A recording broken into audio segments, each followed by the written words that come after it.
Greetings, greetings. Welcome to the first Just Ask Shar live stream. Thank you guys for coming and tuning in. I appreciate it. Hello, Brandon Meeks. How are you? I can let everyone know that the music I use for my uploads is compliments of Brandon Meeks. His channel is in my description. You guys check him out. He does great music. Please check him out. Hello, Albert Bird. How are you? I know there is a link that you have never met that you didn't like. So I got to watch you. Hello, Zero. How are you? Artisan, Rashid. Thank you guys for coming. Third War. Oh, you got compliments. All right. Well, thank you. Bring them on. Well, I am going to start doing live streams here. And the goal of this channel, and has always been, was to do the advice letters live and to have the letters read that I previously received and people to comment and, have a panel and give their commentary, what they think, give their advice. I'm just one person. I have only so much experience. I would be interested to hear what you guys would have to say. Yeah, great. T'Challa. Welcome. Thank you so much for coming. I appreciate it. Um, I'm not going to call it a backup channel, but what I'm going to do with my original channel when I created an account with YouTube, the Char Willie channel, I'm going to put the uploads there. So that way, this will be strictly for letters when people come and they'll be able to click on and listen to the letters. And then they go over to the other channel and watch the live streams because those will be, long. So that way, whatever you feel like a quick letter, listen to some advice, you come, here. You want to live stream, people having a conversation about advice and other stuff going on in the news, whatever that is, you can go listen over there. And I hope you even listen twice. Hope you catch something and want to listen to it twice. So you'll go to the other channel as well and subscribe over there. Let me see if I can pull up the link real fast. Let's see. Where am I? Um, do. Do you ever find something when you're looking for it? It's always when you're not looking for it. I think that's how it goes. Let me see what I can do here. Shouldn't take that long. Let me see. There I am. Is that me? There I am. Boop. All right. Let me put it in the chat room for you. Then again, I'm wondering is this the right link?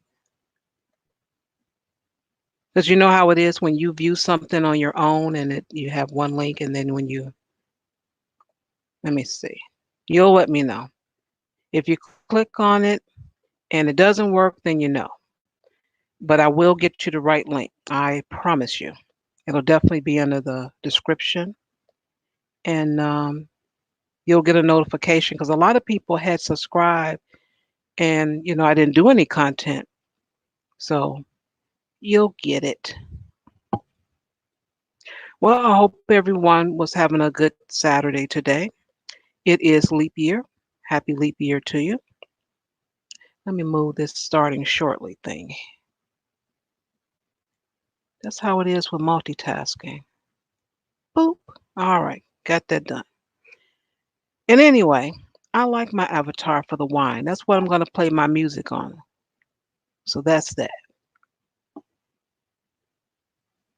All right. I'm going to do the Char Willie shirt. There we go. Greetings, greetings, Poetic Kales. Boop. There you go. Thank you so much. I'm glad the link works. All right, cool. So that way, I'll upload, like I said, the live streams over there, and I can separate the two. Um, Now the rules of the channel is, be polite. And if you don't be polite, that's fine because I have no problem removing someone. I don't, I'll give you some tissue on your way out. I have no problem doing that. None. If it hurts real bad, I might even give you a hug. That all depends. I don't know. I don't know. Only if you look like you bathe. If you didn't look like you bathe, I might not hug you. You know. But in all seriously, um, hopefully you guys will enjoy the show. This is different. I don't know if anyone else is doing it like this. I don't know, but I did research for advice channels.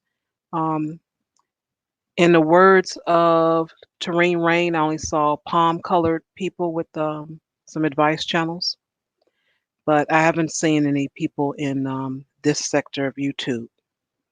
They may be out there, it just didn't come up in my Google search. So, which you never. It'll be different, like I said, and I do hope for people to participate. It's going to be interesting. And let's see who we have here. Did I reach? Yeah, I did speak to everybody. Okay. All right. Um, I have to, I'm told that it's best to do it. Of course, I hate to, but I'm going to have to. Tell everyone, please subscribe, share, hit the like button, and donate to the channel if you would like to.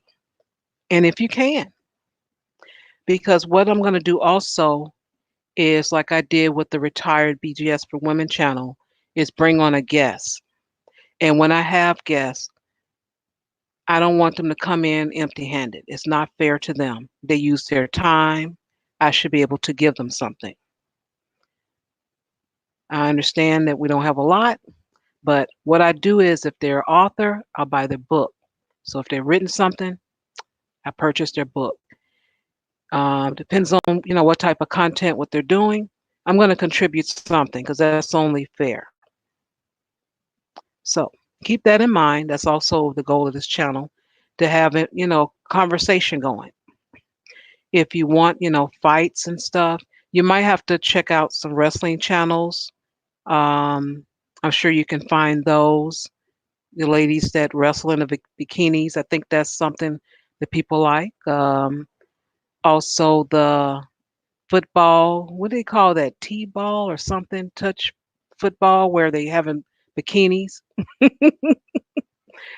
Hello, Dallas Cowboys. I don't remember saying your name, but welcome and thank you for coming and tuning in. I appreciate it. Let's see what I can start off with, because normally we do. Well, I'm thinking of another channel just to talk about what's in the news. Really don't like all the stuff. Welcome, Tone. I don't really care for everything that everyone is talking about. An example: Harvey Weinstein. Didn't your stomach just flutter when you heard that name? I don't want to talk about all that kind of stuff. There's too much stuff to talk about. Who cares? Hey, Don Teasy, take it easy. Hope you're doing good. But it's just to have some other things to talk about, you know? And as far as with advice, um, you guys can send the letters. It doesn't have to be about you. That's another thing because I'm not getting a lot of letters. It doesn't have to be about you. And I'm not spreading your business out there. Lips are sealed. You want to remain anonymous. If you checked out my channel, I think I have 20 some videos. There's no names. I don't do that. I'm just trying to give you some advice. That's it. So it can be about you, a friend, a coworker, whoever. somebody you like, somebody you dislike, doesn't matter. You get me the letter, I definitely will, you know, keep you anonymous as well as the person, even if I do know you. I'm still not going to say anything. So I do appreciate you guys do that because actually that is the content. And I'm pretty sure you guys remember some interesting letters, which we will be pulling those and talking about them. And you guys can hop on a panel and give your conversation if you like to. Um, it should be fun. I'm hoping so. Let's see what I want to share with you before we begin. Let's see. I have a couple of things written down. Oh, I'm gonna give you this story about this coworker I had, and her name was Diane. And Miss Diane would go to the job board, and if anyone knows, because a lot of times they're not even posted now. They have the you have to go online and look at your site for your job. And Diane would go every day to the job board, every day. She didn't miss a day. We worked 5 days a week. She went to that board 5 days a week. And I'm like, they only change it every Thursday, but that didn't stop Diane. She went to that board every single day. She brought her lunch. Okay, cool. And I must say, Diane's last name was an Asian name, so she was, a different minority there. And she taken classes, whatever classes that they were offer, she would take them, whatever it didn't even matter, whatever the class was. So after about, I'll say it wasn't even quite a year, maybe 10 months. Within 10 months, apply for so many different jobs, and they just, kept telling her no. So one day, Diane put her foot down, and she's like, "I have taken every class. I've volunteered for everything you've had at this company. Why do I keep getting a no? Why?" And they had to listen to her.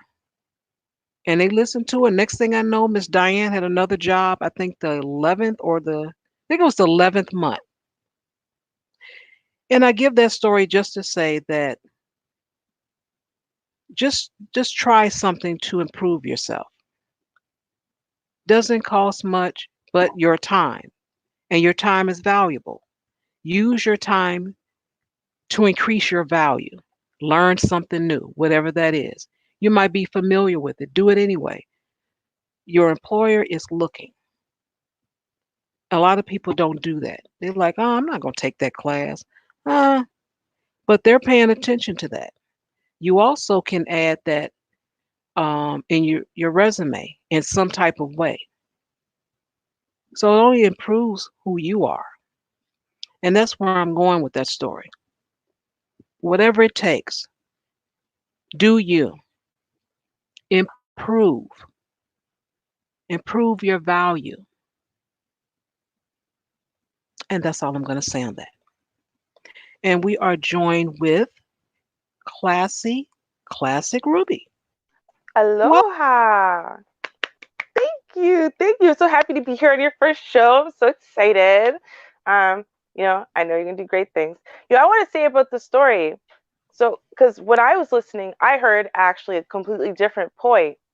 Because see, mhm, the thing is, a lot of people, and this is actually a big argument that they talk about when it comes to women saying, we're not paid as much in the workforce and whatever. And there's a big argument that says, yeah, but listen, women don't negotiate at work. Men do. Men will sit there, they will demand what they feel is fair and just given, all these variables. And they'll basically make up a whole list of all the things that they've done, they've contributed, the accounts they've gotten, so on and so forth. And they'll go into their boss and they'll negotiate and they'll say, hey, listen, I think I deserve this raise. Right. And they'll lay it mhm, out. Women don't do that. They think that it's like a fair world, right? So, well, I've taken all the classes, I've done all the this, I've done all of that. Surely they'll just reward me for that, right? And so when I ask for the promotion or I ask for the bonus or whatever, they'll just say yes because they're naturally fair. But that's not the way companies work. And I remember there's this episode of Grey's Anatomy where Meredith Grey, she gets to be the head of general surgery.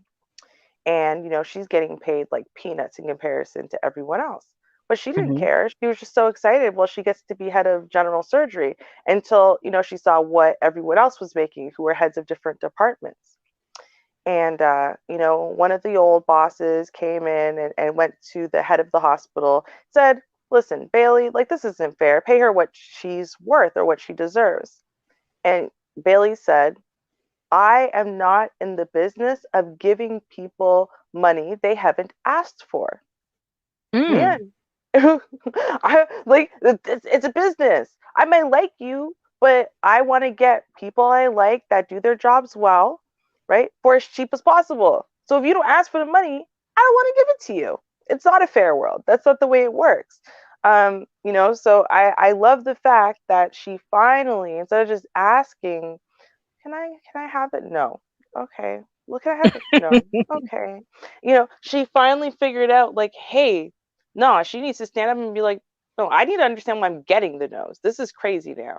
She decided to put that negotiation into play. And now she understands and will understand going forward, right? That if she deserves something, then it's what she's supposed to do is go and ask for it. And not just ask for it and well, if they say no, they say no. If they no, go and demand it. Go and let them know, hey, listen, I've earned that. And I know I've earned that. And here's all the ways I know I've earned that. You lay it out like a resume. Or at least ask, what else can I do to Mm-hmm. get that? Because there's Mm-hmm. many times I've watched, let me see what age group. It could be mid 20s, late 20s, white guy come in, be shown the ropes. Within a year, he has a promotion. Second year, he's promoted so that he's in another department. I've seen it too many times. And, we don't have it that way, unfortunately. We just don't. But what we can Mm-hmm. do is try to improve ourselves. When they have those, the volunteer work, the classes, all those things, just take it. They see you Right. because sometimes you can take them like through your lunch. Other times you may take it outside of work, or sometimes they'll give you time to take it during work. But whatever it is, you can try it. Now, if you know the company is the type of company that do not reward you, then of course you don't have to look, find a company that does. And I always say, look on the inside, with people that you know on the outside. People that work at different places. Ask them, how's your job? What they're doing there? How do they promote? They have those ears for you and eyes on inside. Mm-hmm. That's true. Use them. You know what I find though? There is a trend of people, right? And it's those individualistic people, and they've got a good thing. And so they don't want to tell you they've got a good thing. And for some of them, it's like a selfishness thing, like, right? Because then if they tell you about the good thing, then you'll have it too. And then they won't be, they don't have it better than you. But I think, some of them are afraid of referring people to work in their company and whatever, maybe because they're acting differently at work, maybe because they're afraid somehow you'll embarrass them because, that referral somehow is not going to work out well for them or, stuff like that. Like there seems to be, I will say, a bigger trend of people who don't want to be your eyes and ears. They don't want to let you know, basically, right? Yeah, it would be amazing. There's even a position open, but they don't want to let you know about it. Yeah, that happens sometimes. That Hmm. does. And it's a growing trend, and I'm gonna say it's a growing trend. If you look at it going younger and younger, the younger you are, the more likely it is that you have a lot of people and a lot more people who are doing this year by year. And like I've seen it, and it's really it's not like I don't want to see black people win kind of thing. It's not that. It's more on an individualistic, like selfish level, on some level, or on an individualistic, like, I don't trust you. I don't trust you're not going to embarrass me, even though you've never done anything embarrassing ever. They just don't trust. I don't trust you're not going to embarrass me. I don't trust that you're not going to somehow be jeopardizing my job, my position. People here see me in a business light. I'm afraid you're going to come in and you're going to ruin that for me. Like, there's all kinds of like weird, reasons people are doing stuff like that. So, I mean, I don't know. On one side, I think asking is a good idea. Hopefully, you've got good allies who actually care, um, and wouldn't mind giving you a leg up. But then on the other side, I do think just because someone says no doesn't mean maybe you shouldn't just do your research for yourself anyway, because they might be Yeah. one of those people. Yeah. Hopefully you don't have friends like that.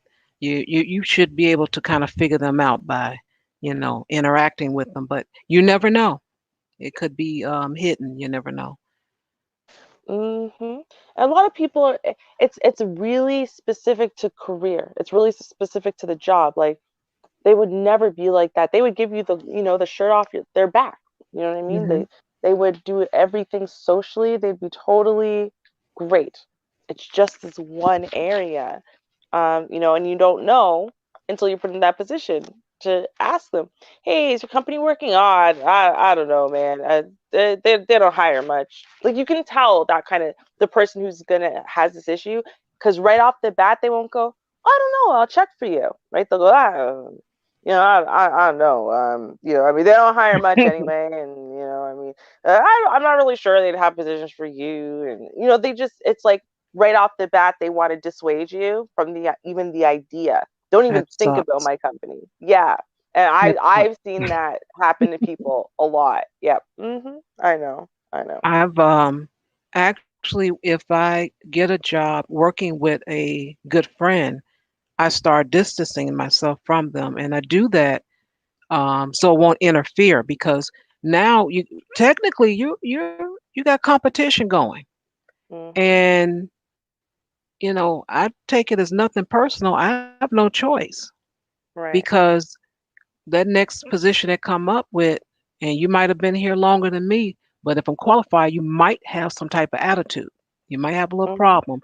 And I always keep that in mind. So far, I haven't run into that. The first person might have been promoted first. I didn't have whatever it was, the skill to be promoted. So, I'm like, oh, okay. But that's something I always looked at. And let me write down no, I got that topic already. I have a topic, and I want to see. I'm gonna have a mixed panel because oh, and also people, just to let you know, it is and I put the chat in the link, and I put bring you on. I bring you on. If I don't bring you on, it's because I'm not gonna bring you on. So that's Mhm. that. You'll Fair be all enough. right. I got tissue for you. Right, we got a hug him backstage waiting for you. It's gonna be great. You'll get through Yeah. this. But I have a what I want to do because I am just so curious of what people have to say about dating another person's ex. I Mm. want to hear what other people say. That's what I want to hear. Mm. So um, that came up in something when I was looking for something to talk about. Because when I don't get letters, I look for something to talk about that I've seen, or if I have a conversation with someone, I'll use that. And I Mhm. ran into that and I just kind of paused. I'm like, gee, I got to try to get my mind together when I'm like, how am I do that? Wait a minute. How do I really think about it? And I said, that's something to be an open panel. I need to kind of hear some things. Now, um, it's going to be interesting. That's all I'm going to say. That's going to be interesting, but I'm going to leave that alone and see what it is that you have to share. And so we can get the topics flowing and see if anyone wants to join in and join the conversation. Ooh. Okay. Well, my first thing, and I mean, this is an interesting kind of idea, and it sparked a little. Well, I'll stop explaining it. I'll just tell you. So, I don't know why I'm explaining it. I'll just tell you. So I was looking at, leap year stuff. You're just like, anything special about leap year? Like, we know, other than the fact that if you're born on the leap year, you're 12 right now, even though you're technically older than me. Um, you know, and we know that. But I was like, are there any other interesting facts about a leap year? And one that I found was about women proposing to men. So apparently, like, not so much in today's society, obviously, everyone's all, oh, I can do what I want. But back in the days, if you wanted to be married, a man proposes to a woman. There was no variation on that. But, and they're not really sure exactly where this might have started, maybe Ireland, they're not sure, somewhere in Europe. Um, on the leap year and only on the leap year, a woman could propose to a man. So it was this whole thing. So if you were with a man, I guess dating or courting or whatever, and he wasn't making the move, and you thought Hmm. it was just shyness and whatever, maybe he was scared, you might say no. You could wait until a leap year on the 29th and then you could propose. So that was initially just leap day. And then it was like, okay, on a leap year, women could propose. And then it was like this whole thing where it's like, nah, Hmm. just if you get engaged or married on the leap year, man, you're doomed. So I don't know. There's a whole bunch of relationship stuff around that, but I wanted to ask your opinion on that. On should women propose to men? Like, is it like a faux pas? Is it taboo? Should we not be doing this? Is it something that's okay? And women should feel, yeah, we've been dating for a long time. I love him. Sure, I'll propose to him. Like, what do you think about this? My opinion is no. That's my opinion. Uh, the reason why is you're not the head of household to be. You're the help. I mean, that may sound bad. Hey, I got tissue if anybody need any, but you really are the help. So what am the help gonna propose to the master of the house for? I mean, okay, so yeah, I said it that way, but now I say Yeah. it a better way. Um, a man, he is the head. That's the bottom line. When Mhm. he's ready, and he knows when he's ready, he has to evaluate himself, what he got going on, what his plans are, and when he's ready for you, he'll let you know. Mhm. That's it. Now, there are some guys, and we're not talking about those, that are just going to just enjoy you as long as they can without saying anything. But that's up to you and your little spidey senses to know, where's this guy going in life? Right. Mhm. So that's up to you. So that's the short answer. No.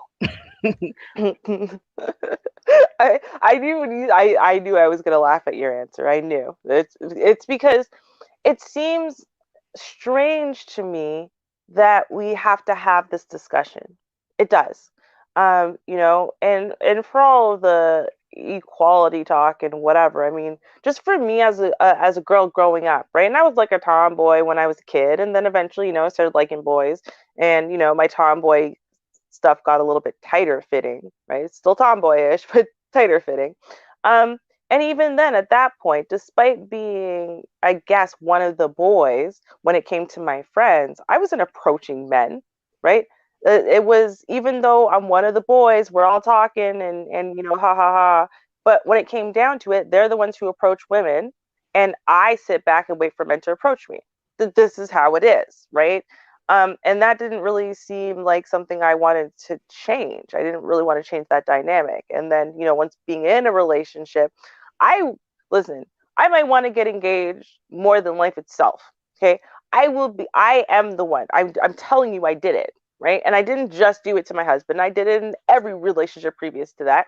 I drop hints like nobody's business. And when I say hints, they're That's a very shame. pointed, directed. So I will sit there and all of a sudden just be like, they'll say something like, oh, babe, like, because, like, I'll make you a plate of food every day, right? When you're hungry. Babe, can you make me a plate of food?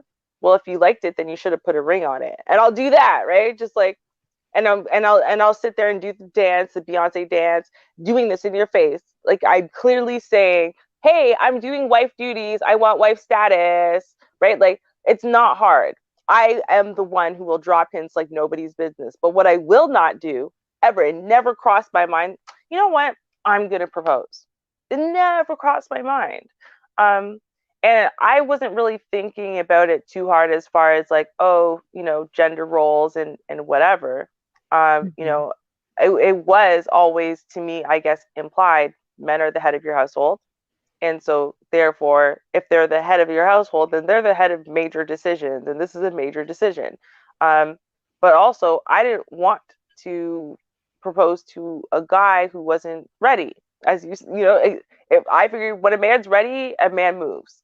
So if he was ready, he'd have a ring, he'd propose. So if he didn't do it, it's because he's not ready. And what I didn't want to do is force his hand because I figured that was the best way to, fail really quickly. So I don't know. But then I'm hearing a lot of talk of, men saying, oh, well, we have to do all the approaching. How come women don't do the approaching?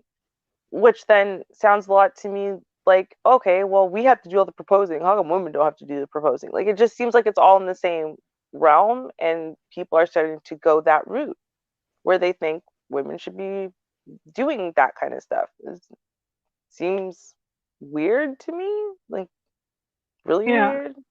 I think that's crazy. Now, if I'm interested in a guy, um, sometimes they can't read your body language, or you can read theirs and they're uncomfortable. They don't know how to approach you. And help the brother out. You see him there fumbling and glancing at you and adjusting in his seat or whatever. Go help the brother out. Put your Mm-hmm. hand on his shoulder. Hi, how are you doing? Oh, it's are you here alone? You want to, want to have a drink together or whatever, the situation is. Let them know that, hey, I see you looking, you know. Okay, Mm-hmm. cool. Don't let the man sweat there, sit there and sweat or whatever. So that's the as far as I would go personally, as far as with a guy, is Right. just let him know that I'm interested, and that's it. And that's of Mm-hmm. course if I see he's interested. Right. Right. See, I don't even think I would be the first person to speak. Like, my thing is like, listen, I'm not the I don't play coy, right? So if you're gonna sit there, I won't sit there and pretend I don't notice you looking, and then you have to walk up to me, and I'm not gonna let him know that I feel him. No. If I notice you, you notice me, and I notice you noticing me, and that whole thing happens, right? I'm giving you a big smile, like, hey, right? Or I'm gonna do the I look down at my drink, try to look sexy, and look up as I'm sipping. You know what I mean? Like, I'm gonna give you signs. Like, there's clear signals that at the very least you should come over here. You should figure out whether or not we hate each other, right? Like, like I'm trying to let you know. Listen, if you came over here, I'm not gonna be one of those bitchy types. I'm gonna smile. I'll be friendly. I see you. You see me. I'm alright that you see me. You know what I mean? I kind of like what I see. All right, here. This is fine. This is hey, what's up? How you doing? Uh-huh. You know what I mean? And then like if when he comes over, I won't leave it on him to carry the discussion, right? So I think that's where I try to help. It's more like once you've made the initial approach, I will. If you're feeling awkward, you don't know what to say, like, yeah, no, I'll totally help you out with that. And oftentimes I will tease you in your awkwardness, and I will tease you so much that the awkwardness eventually just disappears because you're so busy trying to pretend that you're not feeling shy right now, that you stop feeling shy because, you want to be shut up, man.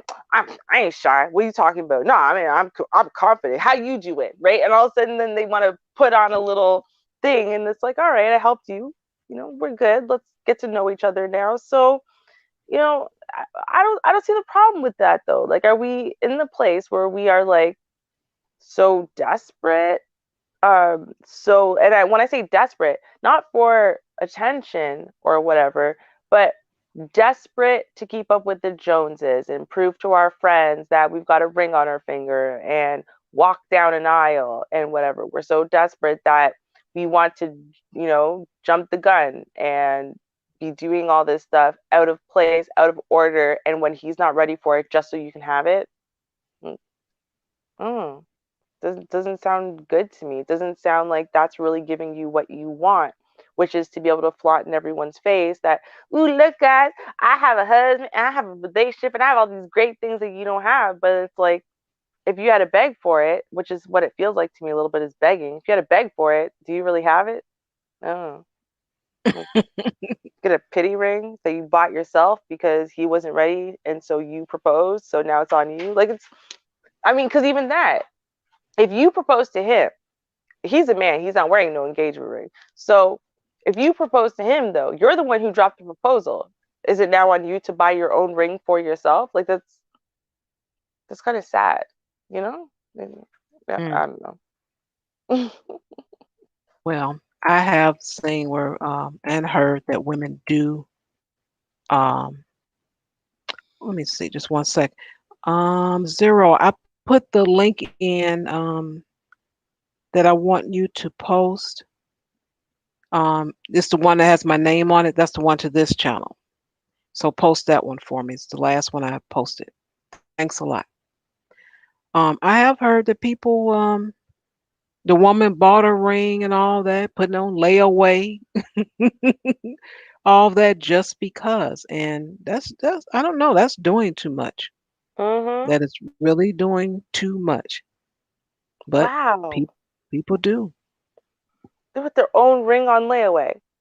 Like, Yeah, they put on layaway. They go visit it at the mall because they get it at the mall. mhm. And I just stood on the side and I just watched. Of course, I didn't know those people, but I did know people that did go get their ring. Um, and the one young lady that got her ring, they did get married, but she didn't respect the guy. Right. That's messed up. She didn't even respect the guy. And he adored her. I mean, he loved her. He Mm. worshiped her, and she just treated that poor man like dirt. But um, Mm. it's unfortunate he got Mhm. what he wanted. Really wanted her, and he got several jobs to try to keep her and all that. But he Oh. just didn't have much backbone. So she ran over him. Oh, that's unfortunate. Th- That's one of those things where, and I think that's part of the issue here because if we're talking about relationships that lasted a really long time and these women feel the need to, they have no choice but to propose, and then he actually says yes, right? I feel like we're talking about the kind of guy with no backbone. I do. And so I think that that's part of the issue then. So if he feels like he has no backbone at this point, I mean, it might be a personal problem. It also could be that she's really helping that out. Like she is, so kind of overbearing and aggressive and taking all of these decisions out of his hands that help kind of make him feel confident and grow that backbone that like, he's basically shriveled all to be able to just be with her because he loves her and wants to be with her. And then she's allowing this to happen, but she's miserable because she wants a man who has a backbone, which because we're women and we want to feel protected and secured by the man that we're with.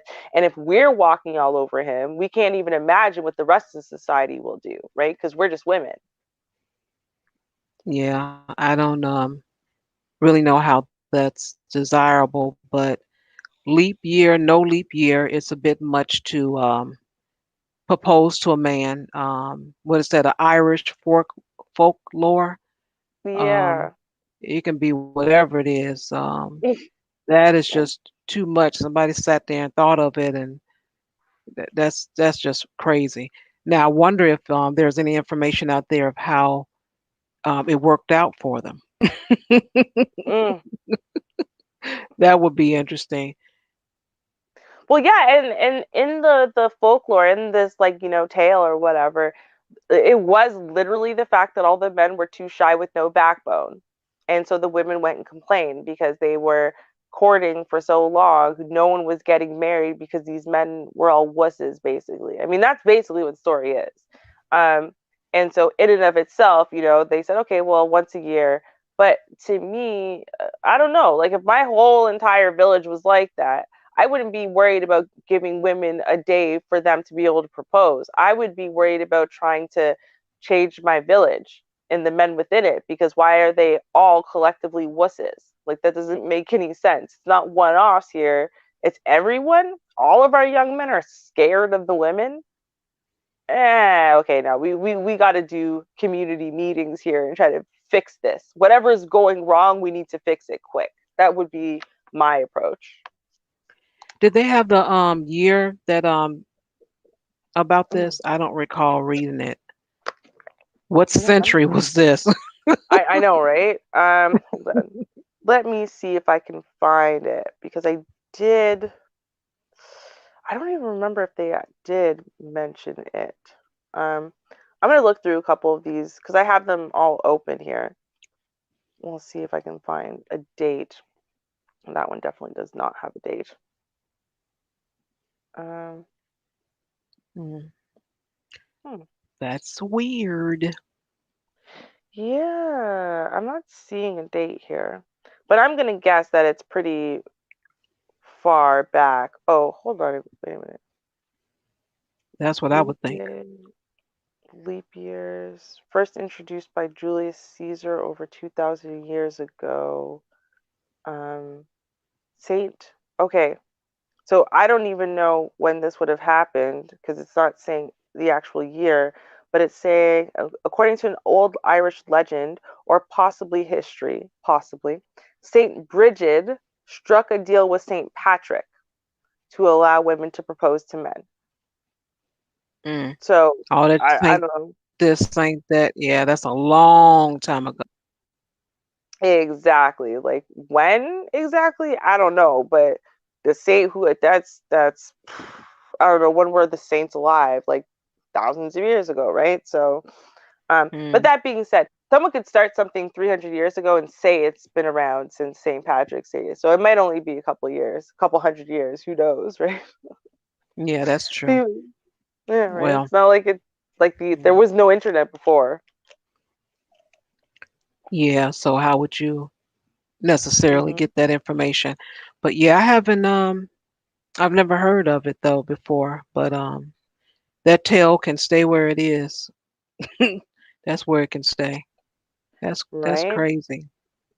I'm interested. I want to see tomorrow. I want to look it up and just see, like, hey, did a bunch of women propose to their men? Did a bunch of men say yes? Do we have a bunch of videos online of women getting down on one knee?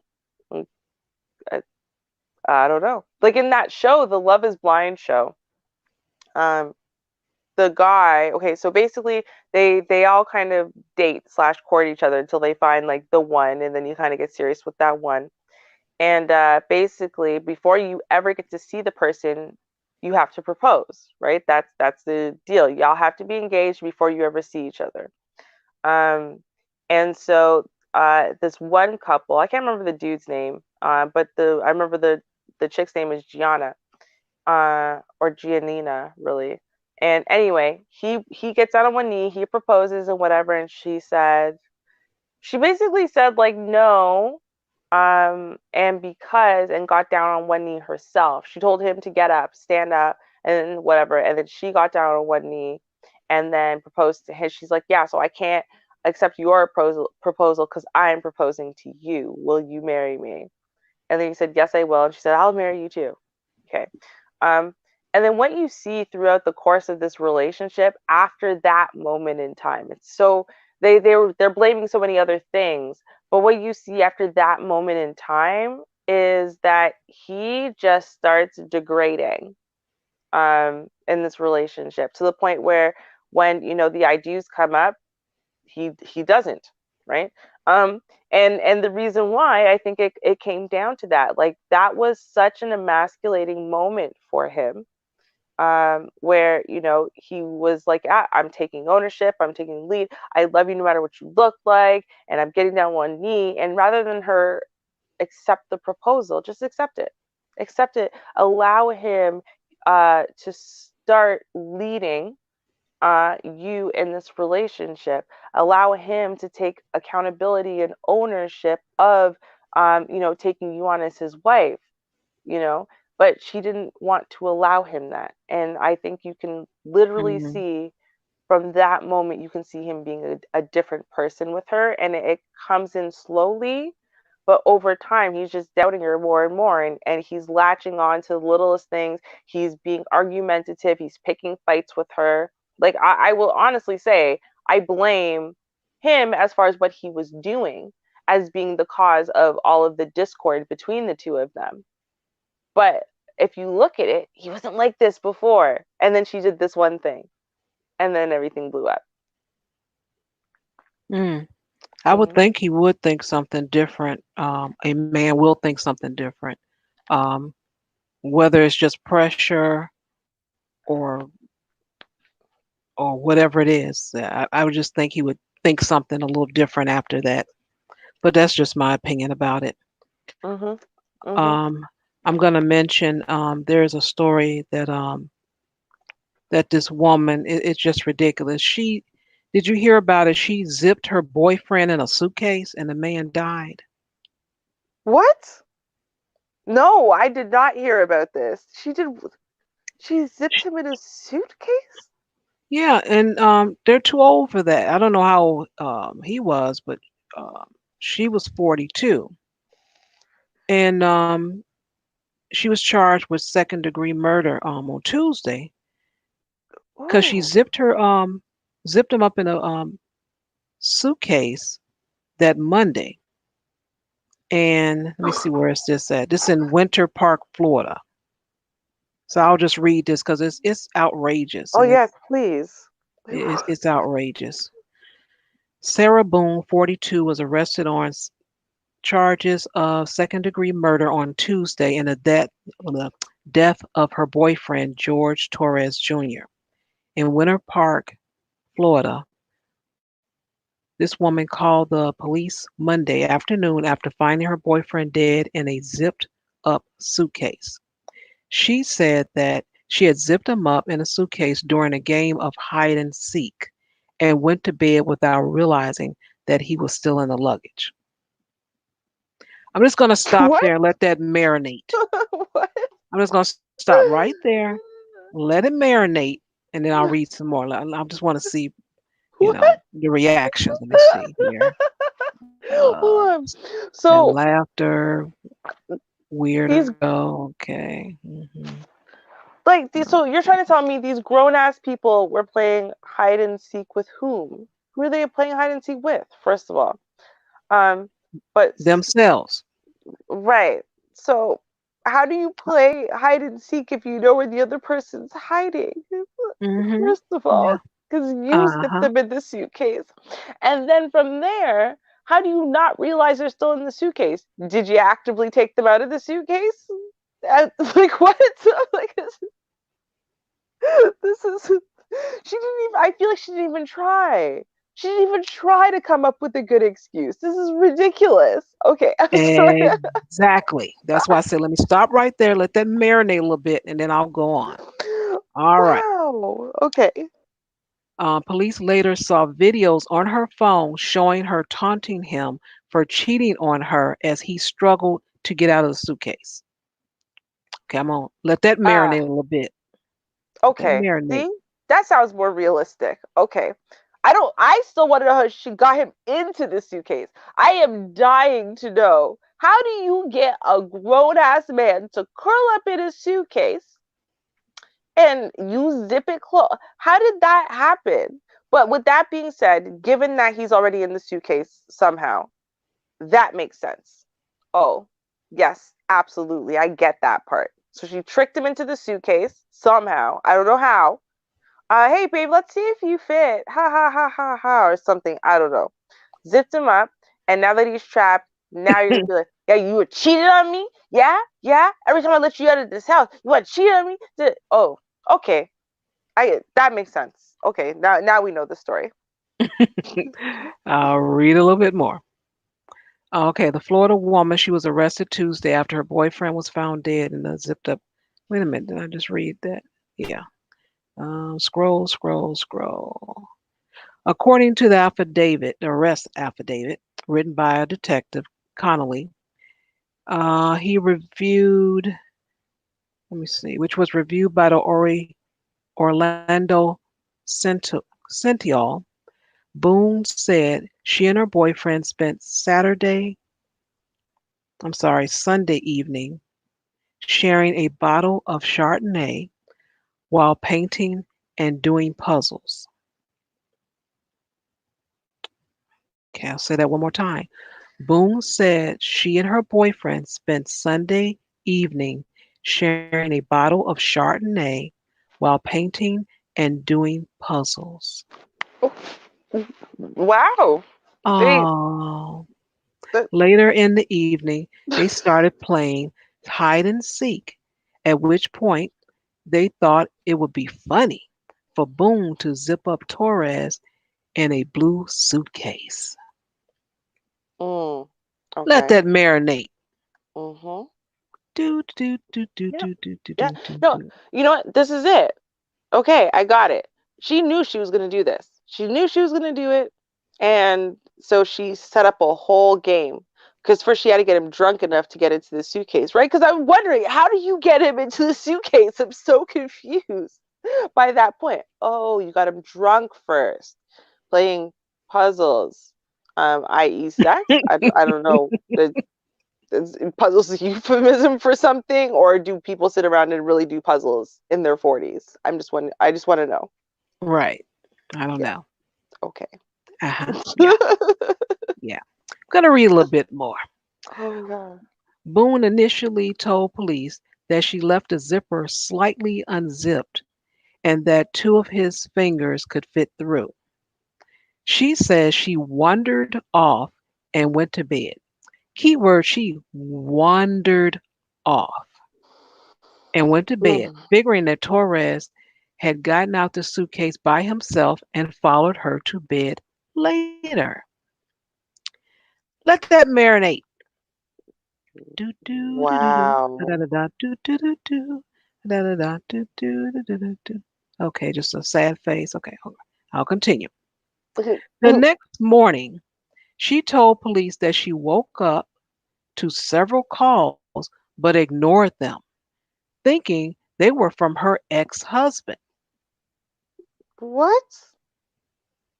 So this 42-year-old woman that's sitting in the house with her boyfriend doing whatever they were doing was getting phone calls thinking they were from her ex-husband. Okay. What? She finally woke up at 11 a.m. and figured Torres was just downstairs job hunting. Stop right there. Let that marinate. She's home. He's home. Both unemployed. Playing games. Okay. All right then. I'll You don't say continue. what's up, baby? Good morning. Y'all don't talk to each other when you're in the same house? Okay. Yeah. Right. But when she finally went downstairs, she couldn't find him. Ooh, and then realized he might be still in the suitcase, which turned out to be true. By the time she opened the suitcase, Torres was unresponsive and not breathing, the affidavit reads. She didn't call the authorities immediately, and instead she called her ex-husband to come over first. When he got there, he told her to call 911, Shock. Really? and the man was pronounced dead shortly after paramedics arrived. Wow. I'm going to just stop right there, let that Wow. marinate, and then I'll read a little bit more. Let's Wow. Let me look at the Okay. chat room. Let's see if anything on there said. What does this lady look like? Of course, you want to know what she looks like. I I guess I'll share the screen. Let me scroll back up to her picture. yeah, this got to be white people stuff. It's got to be. It's got to be. What? Yeah, it's got to be. Oh, I refuse come to on. believe this is not white people stuff. I refuse. I know we've got problems. I know we do, but I don't believe this is us. Nope. Mm-mm. I can't. Mm-mm. Let's see. 1 second. Share screen. Florida woman. Crazy woman. Share. See? White people thing. Knew it. Knew it. It had to be. Oh, how dare you guess correctly? That's not for you to do. You're not supposed to guess correctly. How dare you? We can tell when it's white people things. You know. You just know when it's your people. You just know. Right? It's that's why like when you hear the news story and they give you the first headline, like, you go, please not a black person, please not a, because you know it's us. You know it Yeah, is, right? You're yeah, hoping it's not this time, but you know it's something we would do. Yeah. This is not. This is exactly. Okay, let okay. me see where I left off. Gotta scroll back down, realizing. Okay. Okay, so she was arrested. Okay. Okay, she claimed that the death was a result of a hide and seek game gone wrong, but police decided to arrest her after seeing two troubling videos on her phone showing Boone taunting Torres as he struggled to get out of the luggage. Yeah. And let's see. Da, da, da, da, da, da, da, da, da, da, da, da, da. I'm scrolling, I'm scrolling. Where's this part at? Where is it? Okay, the husband. Okay, call. Okay, here we go. The affidavit noted that there were long fingernail scratches on Torres' upper back and neck. He had a busted lip, and there were Oh. bruises and on his shoulder, skull, and forehead, consistent with blunt force trauma. Mm. Uh. Mm. Yeah. Okay. Okay. Now, and I just really like to know why people. What was the whole thing of the recording? I mean, are you going to just look over and be excited about it? I mean, what is all that for? Why do people do such a thing? Yeah, That's I just think crazy. some. What's she gonna play it for the family? Look what I Yeah. did. Yeah. Actually, that's exactly what they. It's not even the family. What it is, it's socially. It's their friends, right? I used to go. He cheated on me, but I don't put up with that shit. You see what I did? Yeah, that's right. And then it's not so much about what she did wrong. It's all okay. Listen, we live in a messed up culture in the Western world, right? Where we see people's misfortunes, we see people's pain, we see people as embarrassments, and we think it's hilarious. And in fact, I mean that's what YouTube is founded on, right? People's pain and misery, and you watching it. So that's what it is. It's like you're not going to post it to go viral as much as you feel embarrassed, you feel humiliated, so you want to do something painful and humiliating to them. Right, you get the video evidence of it and you show everyone. You're basically one upping them in the pain and humiliation department. And then you can show, and then now everyone's going to laugh at him. Now he's going to be a joke. So he's not some pimp man, big boss for having had sex with someone else. No, no, no. Now he's a joke because he's some loser in a suitcase. This is really sick, man. That's all I got to Hmm. say. This is sick. In the first Hmm. video, Torres is heard yelling Boone's name and trying to get out of the suitcase while she laughs. Yeah, Hmm. that's what you do when you choke me. You should probably shut the beep up, Boone said in the video, according to Connolly.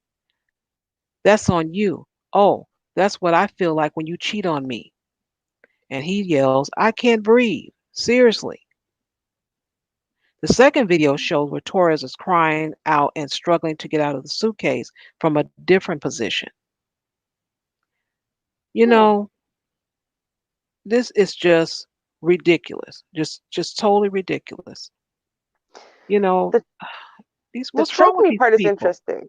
It See, I think it's interesting because obviously she's not at this point she's not posing for the gram, right? She's got the video and she's there to humiliate him. That's the point. And she said something in Yeah. there. This is how I feel when you choke me, Choke me. Mm-hmm. right? Which then now all of a sudden puts this into a little bit of a different light for me. Not that I'm saying what she did is okay.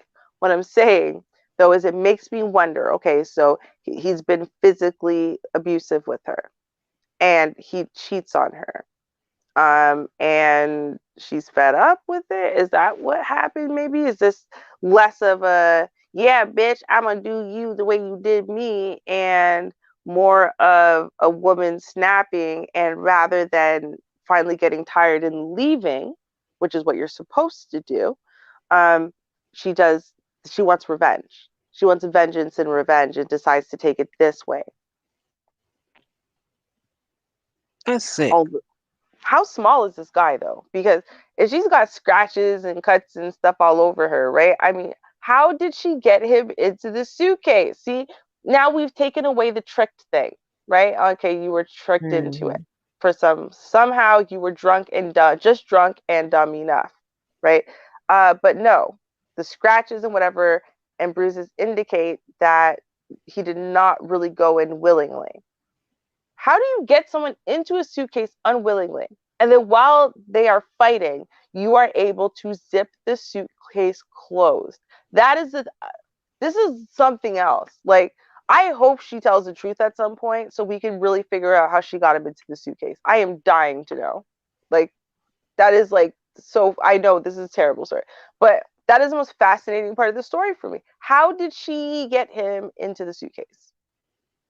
That's it. Yeah, I'm I, unfortunately I'm that person. I like to know the why. And mm-hmm, people lie, they won't tell you.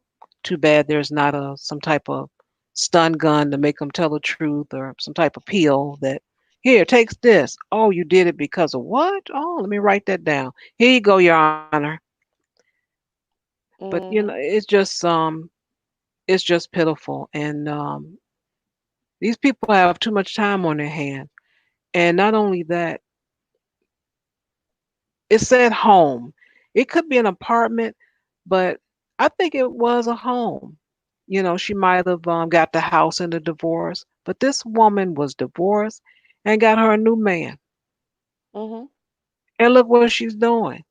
Now, of course, I don't know how he was, if he treated her bad. I don't know that. But the fact that you had a man, you're divorced, you done moved on, get you somebody that's going to treat you well. Right. And then, if that was the case, and if not, you need to get yourself together because you psycho. Go get you some treatment, get you some help, and then get in a relationship. And I can't believe the ex-husband came over.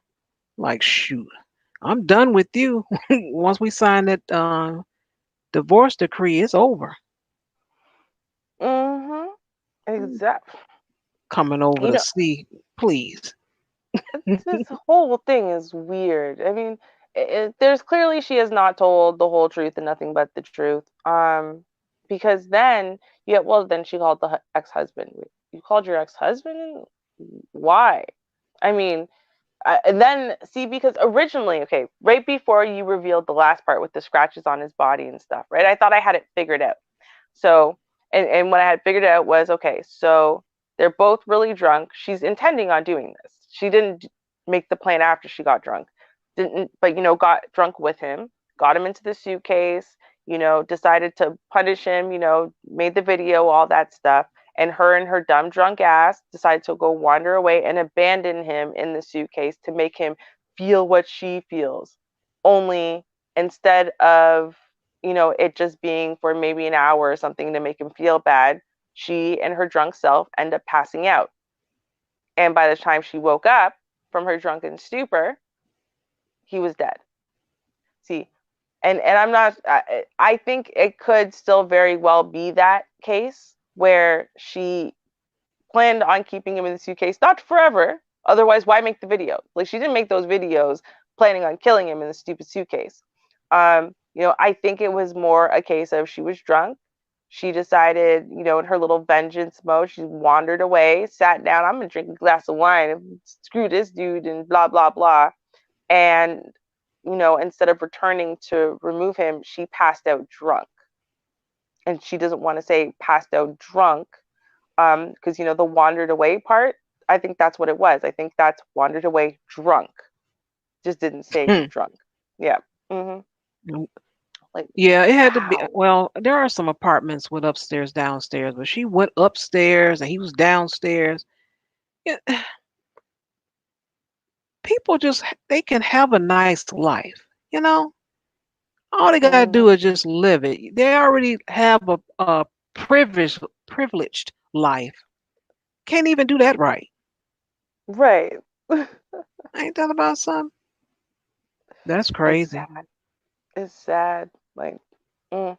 She threw her whole life away over some vengeance. Like, and again, comes down to, if she was in an abusive relationship. I don't know. Maybe she was, maybe she wasn't. If she was in an abusive relationship, though, leave. Like, leave. That's what you're supposed to do. You're not supposed to stay and get your vengeance. You're supposed to say, oops, chose a bad one, and leave. That can be your vengeance. You gone. How about that? hmm Ta-da! Exactly. I'm gone. That's your vengeance. But people Exactly. just do so much. They have to be seen and heard. That is the issue. That is really the issue.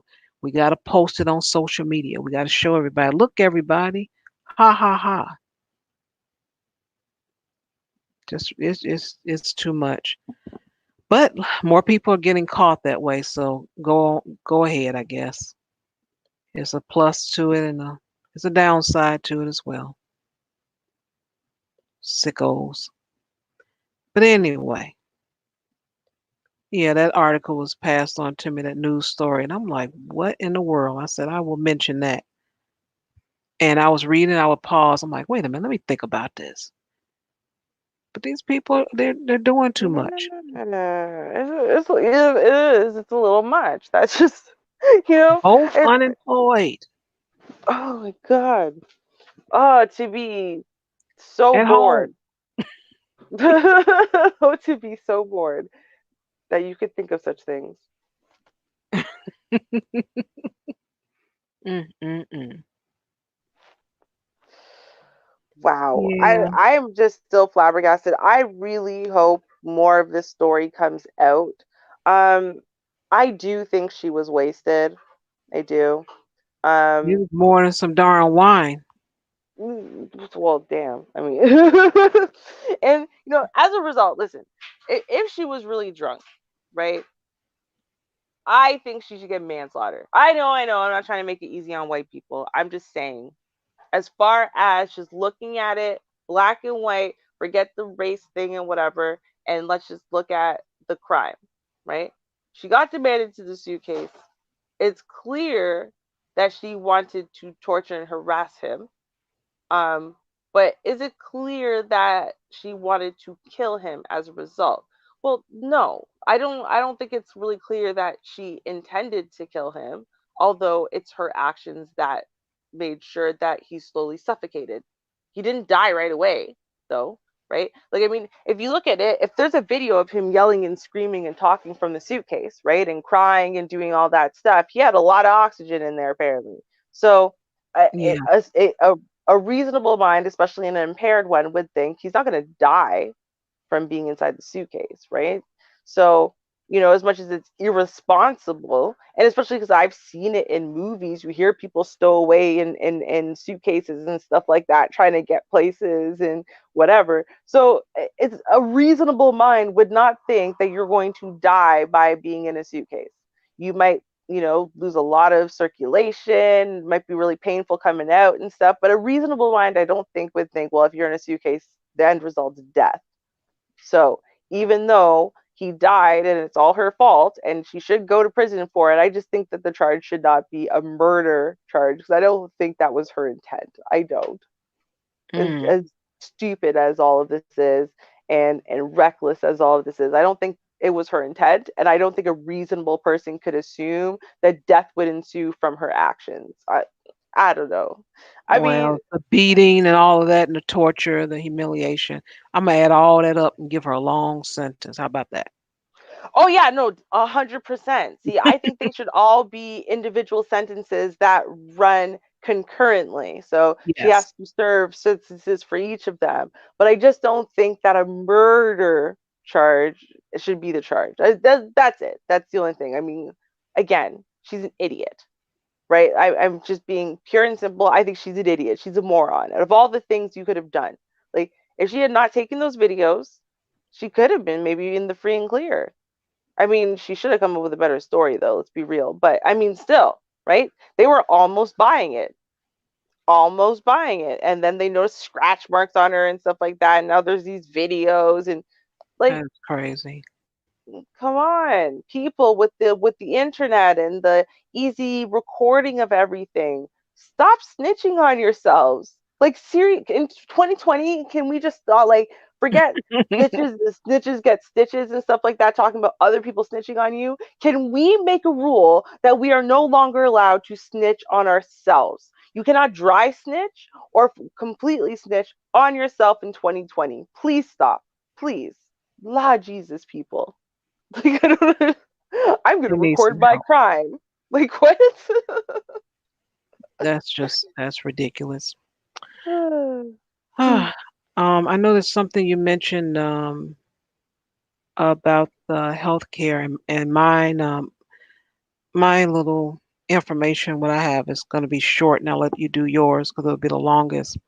But in Walmart is interested in getting into healthcare, Oh, and oh yeah, they're interested in getting into healthcare. You want a checkup is $30. Your teeth cleaning, those are $25. So, oh, Walmart moving into the healthcare business. Now, how that's going to work out, I don't know. That mm, I do not know.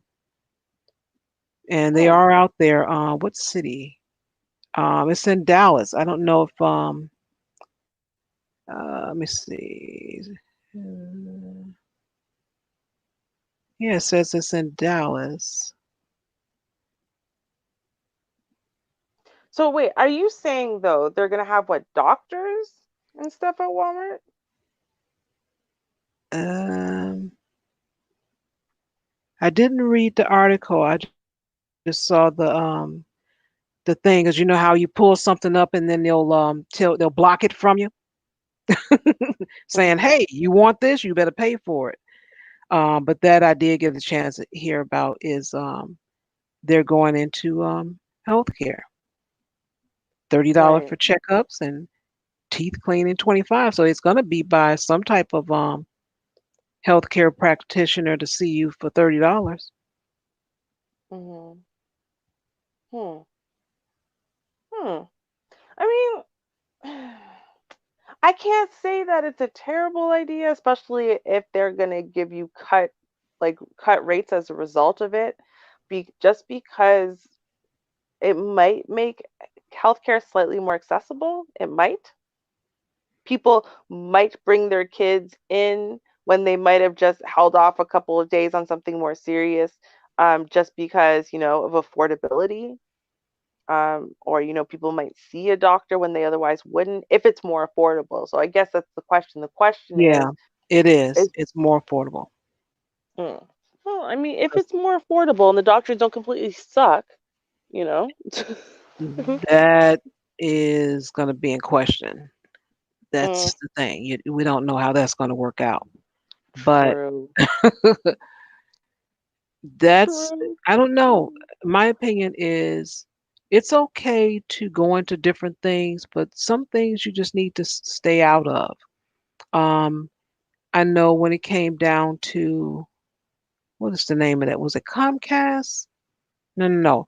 It was trying to think what the company name was. I'm gonna go with AT&T. I might be incorrect on this, but AT&T we all know has to do with telephones, with phones, Hmm. and they did that well. And then they started trying to do all other kind of things, and then that's when they sucked, when they branched off.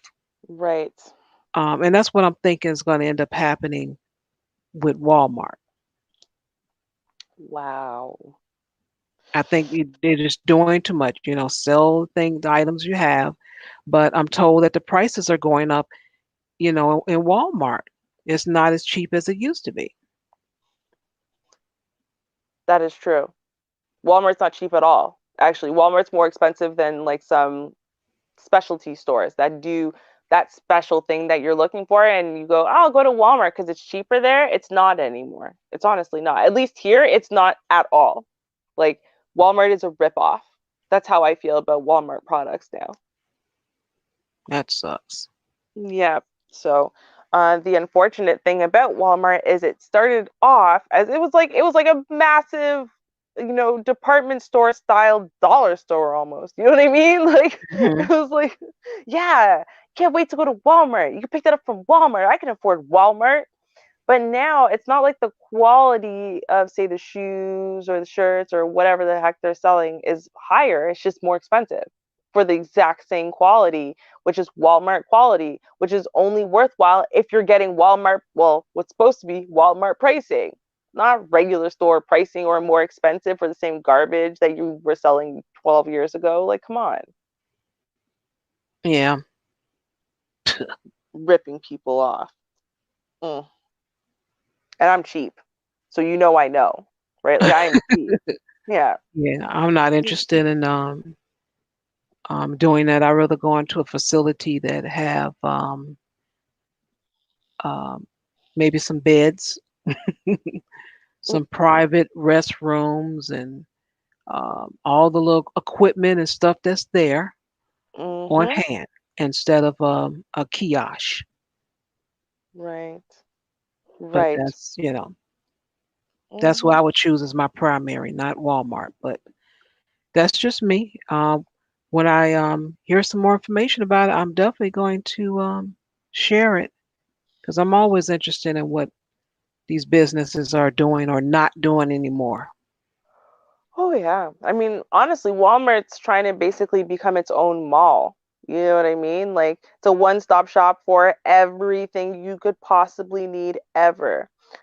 In fact, at the front of Walmart's, some of the mega Walmarts here, so not like every Walmart, but we have like mega stores. And at the front of some of those, you've got dentists. I've seen dentists and I've seen eye care in Walmart. So Hmm. them adding a walk-in clinic or whatever to that, I wouldn't even be surprised if they already have them. Like it just feels like that's what they're doing. Now they're not like Walmart brand or whatever companies. They are different companies that actually have their own names and stuff that are just happen to be inside of Walmart. Like Walmart almost rented the space to them, but still, so given the fact that they've done that here, it makes sense that that's the next logical step for them. Okay. Yeah. And they already got the pharmacies attached to them already, so why not? Right? I think that's how they feel is why not? How can we possibly drag more business in here, right? Because if you get someone to come in to your walk-in clinic or to your doctor's office when they're unwell, then you're going to get the money from either the prescription or the over-the-counter stuff that they need, and then now they're going to go buy water bottles. They really need a heating pad right now, and then they need, and all of that stuff is right there. They don't even have to leave the store after they go to the doctor. They can just buy all that stuff right from you, and they understand. See, it's smart business. It's smart business because people are lazy and they would rather just, well, since I'm already here, I might as well just get it all from here. And that's why I think Walmart figured out they could jack up their prices. The more that they attach to other things, the more they can jack up their prices because of convenience shopping. Wow. Hmm. That's what I think, at least. Yeah, you're onto something, I'm sure. They can keep it though. But I Right? understand. I do Mhm. understand. They're going to try, that's for certain. Like we're gonna try to get all the money we possibly can. And that's where they are. Okay. Mhm. Exactly. Yeah. Someone told me the glasses weren't that bad because they needed bifocals and they had the no lines, but um I don't Hmm. think they last as long, but it's definitely cheaper than going to some of the other places. Four or five Yeah. hundred dollars is going to cost you. Exactly. Yep. No, exactly. And that's the thing. They look good enough, right? And they do the job. And if you're not super rough on them, they could probably last you a good amount of time, but they need your repeat business. So in approximately 5 years or 2 years or however long it is that, you get your eye exams, they need these to break down. So that way, if there's nothing wrong with your eyes, you still have to buy new glasses anyway. That's, that's what it is. That's what they're trying. They're trying to make money. They're in the business of making money, not caring about your feelings. So Right. yeah, short-term savings now for long-term gain for them later. That's really the business they're in. Yeah. And we have another person to the panel, and it is Miss Regina. Greetings. Hey! Yay! Greetings. Yay. Greetings, Hello. ladies.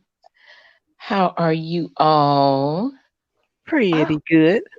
right, and even better now that you're here. So, Oh, wow. Well, that's Oh, true. right? thank you. Thank you. Isn't that just Well, okay, happy to join you, ladies. And I share with you. I like to sit back and listen first, and then jump in when I can. You know, um, I guess to talk about the Walmart thing.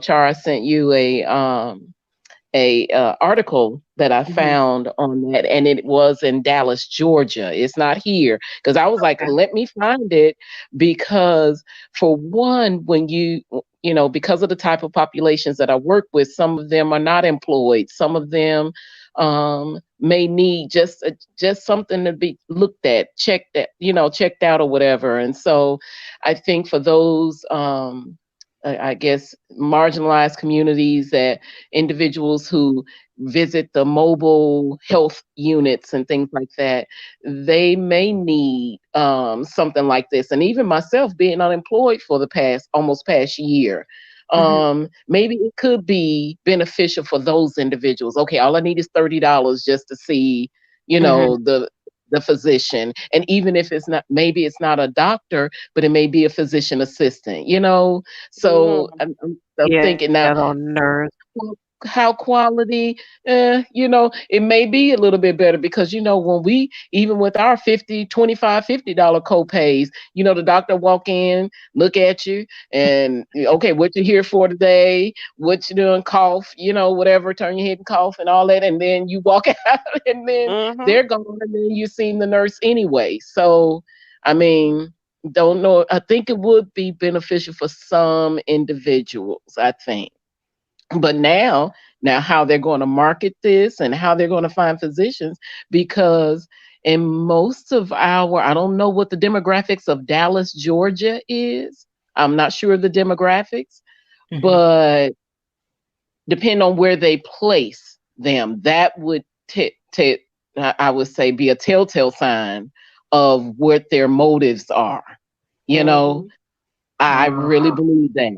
If they put one on Central and Madison, then yeah, yeah, you see what I'm saying? In Right. Chicago, then yeah, you trying to get some money for real, and who knows what that quality of care is going to be. But Mm. if Right. you put one over off of North Avenue and Clark Street, then Okay. we know that.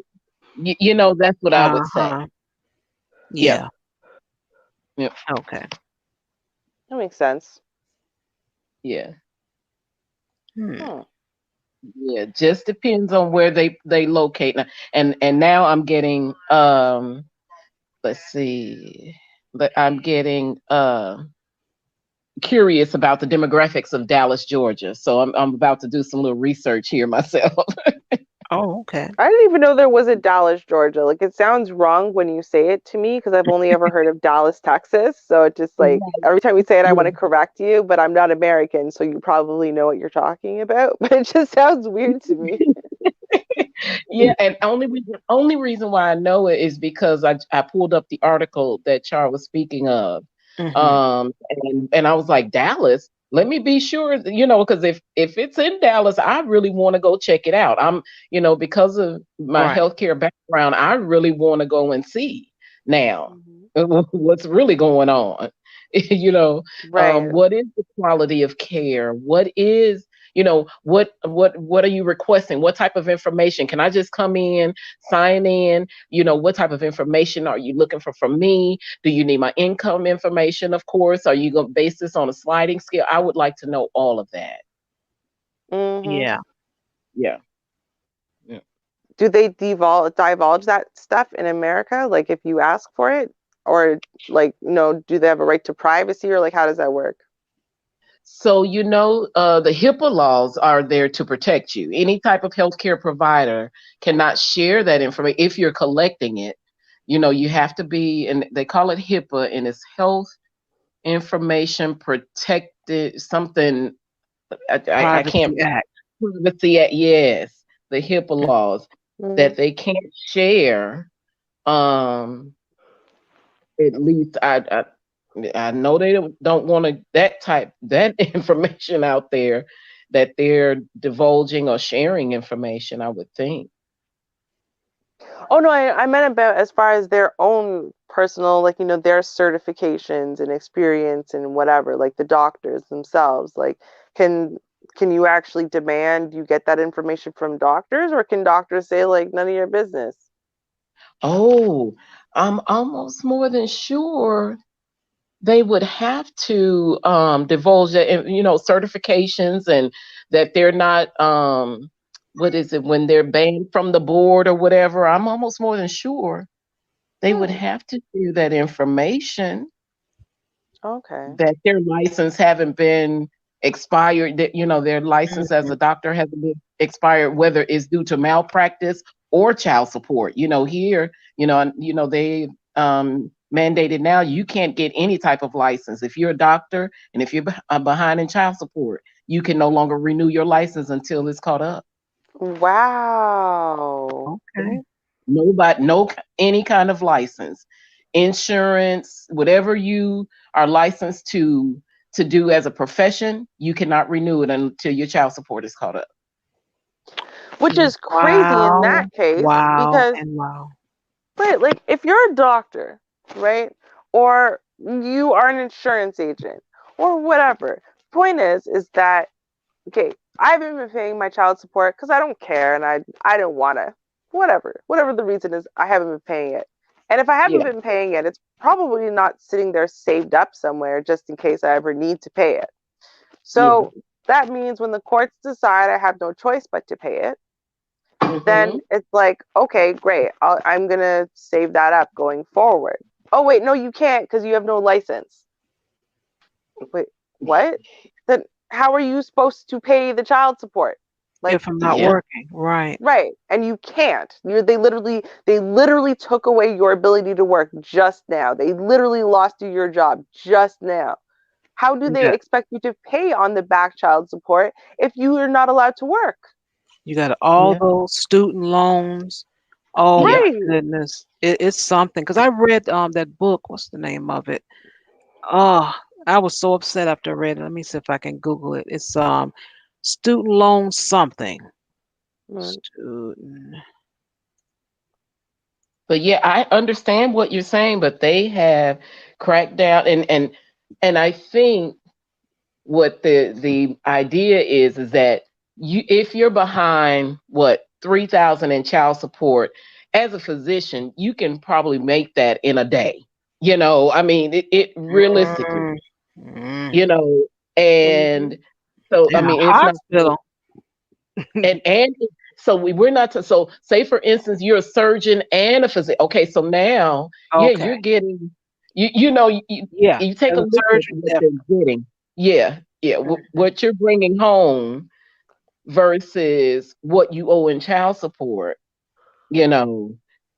And Mhm. I truly understand, because if you take my license away, I can't do anything. You're absolutely right. If they take my driver's license away now, I can't drive. I can't even drive to work. Yeah, Right. you can't renew your driver's license either. No. Yeah, I want you Wow. guys to read that book, The Student Loan Scam, because it's this one guy, and I cheered him on whoever he is in life. He actually escaped the United States. He went ghost. He just couldn't Mm. do it because there's a story where this one guy, he was a in fact, I think it's the author of this book. He was a psychologist or psychiatrist. He had something. He went to school for whatever it was. I think it's psychology. It was something like that. But check the book out. His student loan debt just went crazy, and he became an advocate. He actually not only wrote this book, but he's created a website. I got to go check it out too. It's been a while. And he update whatever information he can get. He's been talking to a lot of people. I know he mentioned Elizabeth Warren in the book, and she felt some kind of way about. And this was some years ago, maybe 3 years ago, I think. So um, people have lost a lot of their stuff, and some people just got ghost. They left the Yeah. United States Yeah. because they will take everything. They take your Social Security. Nothing is Yep. off limit to them. Wow. Yep. You default, especially if you default on them. And I don't know if you remember my friend Char. I'm not gonna say her name, but her brother just he called her. He was supposed to get back. This is his first time filing in a couple of years his taxes. Um, Married, filing jointly with his wife. They were supposed to get $10,000 back. He got a check for $1,000. She owed $9,000 in student loans. She owed. Mm. Ah, She. I Wow. I had a case, a customer that was looking for insurance, and they were living together, and they would not file jointly. I think they were Mhm. married. Yeah, they were married because I had different customers, and they wouldn't file jointly, but they weren't able to get the tax credit to get the discount, and they had to actually pay Mhm. more money because he owed some back child support. And the woman told me something. The wife told me something about that wife, and she said a couple of things about it. But that system is a Yeah. mess. Yep. You know, That's right. you know Mhm. the Greetings. hello everyone. Greetings, everyone. Oh, hey. Hey, I what's know up? people know who you are. I mean, Where did The- you sneak in from, DeAndre? I hit the link. Like, I'm legit. I'm not looking at the chat or nothing. Like I'm like literally curled up in bed. I'm chilling. I'm just yeah, talking with everybody. Like, what's up, guys? Hey, DeAndre came. it's like the child support system is pretty much like what is it? Like basically it's like with all this prison reform, right? If you really think about it, the three strike rule was to fill up these prisons, and then you would have these privatized prisons. And mhm. since they used to have these arrest quotas, right? And when you start getting all these overturns with all of these people having to these states have to pay these restitution to these prisoners, right? For like wrongful arrests. Like you keep seeing all the time these guys getting out of prison for 10, 15, 20 year sentences, and the state's got to pay them 2 and 3, maybe $20 million, right? Mhm. So what's the best way to fill up the prison system again? Okay, child support, right? Like you said, you can't drive. Everyone knows that if usually if most people are back on their child support to that extent, they won't have legal things, you know, like they won't have what is it, legal. They won't be able to afford a lawyer where you can kind of at least fight the system, right? You know what I'm saying? And when that happens, people will then do some other things, right? So you're actually going in the road of being like illegal. Like, you can't have a license. You're gonna get to work. You probably drive illegally, get arrested, right? Then you're late on your child support, so then they can hold you for that, and then you'll go to prison. Like there's so many men going to prison for child support, right? And then when you get out of prison, the interest is still there. Mm. So if you really think about it, right? Because child support actually only really affects men. Doesn't really affect women because even if the man in the 20 percentile cases, Mhm. does custody of the child, they don't file to get child support from the woman. Mm. Yeah, true. It's very rare. It's very rare that a man is getting child support. Yeah, Like very rare. Yeah, yeah. absolutely. Like think about Kevin. Like okay, Kevin Federline is getting child support from Britney Spears. Hmm. You notice how many people took him to task, telling him, "You're not a real man. Get a job." Blah blah blah. He has custody of the kids. Hmm. Think about that. Yep, Like, exactly. like how you have to think about how in dire straits is the mother that the court will give the father, right? And remember, Kevin Federline and Britney Spears isn't married, Right. Right. Right. right? So she signed over custody of the children to him. That's the crazy. Like people let that go over their head because the societal chivalry thing and in the roles, right? And even if the woman, if the mom is not good, the kids usually go to an aunt or a mother or someone in the family. And in most times, the father doesn't even get a chance to get the child because then they'll just throw him into foster care. Mm. Like people don't even know this trick about this. Some families, knowing that the mother is in dire straits or in a bad position, whether the father or not, or whatever his status is, they'll let the child go to foster care, then grab the child because they get more money by doing it that way from the child than actually taking the child underneath their wing. Wow. Yeah. Yeah.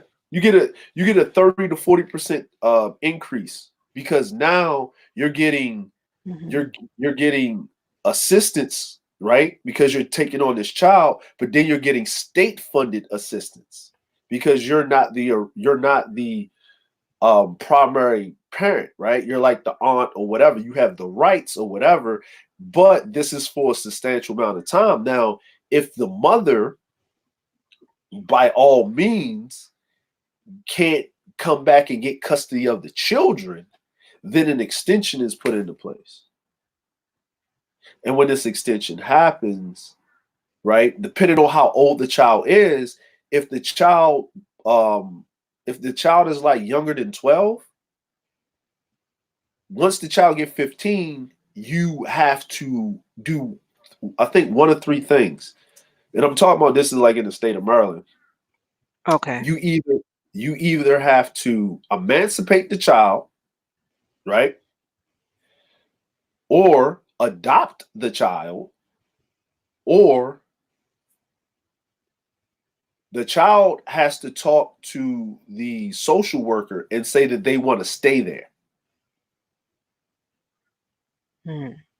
right? Now, if the child wants to stay there, when the child at 15 or 16, they kind of give up all of their rights as a foster child, which they'll get all these grants and funding that they don't know nothing about.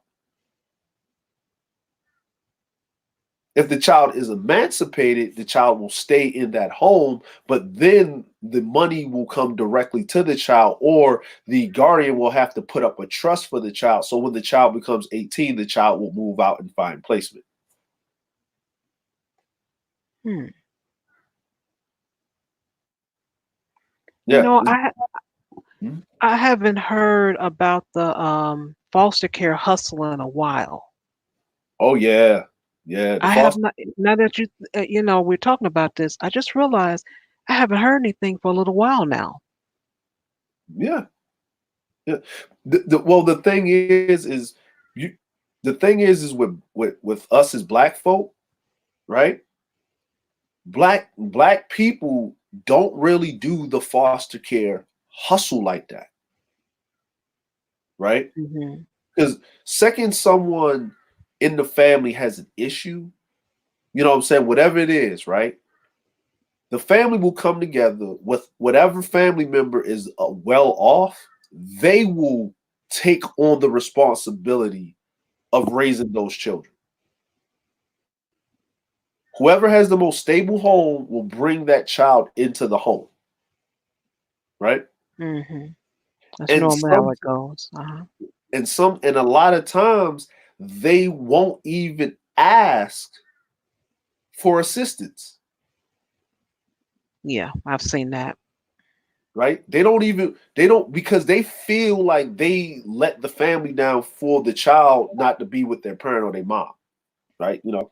So Hmm. it's the when you hear about all these kids being abused and stuff in the news, when you read the article, most times they're adopted.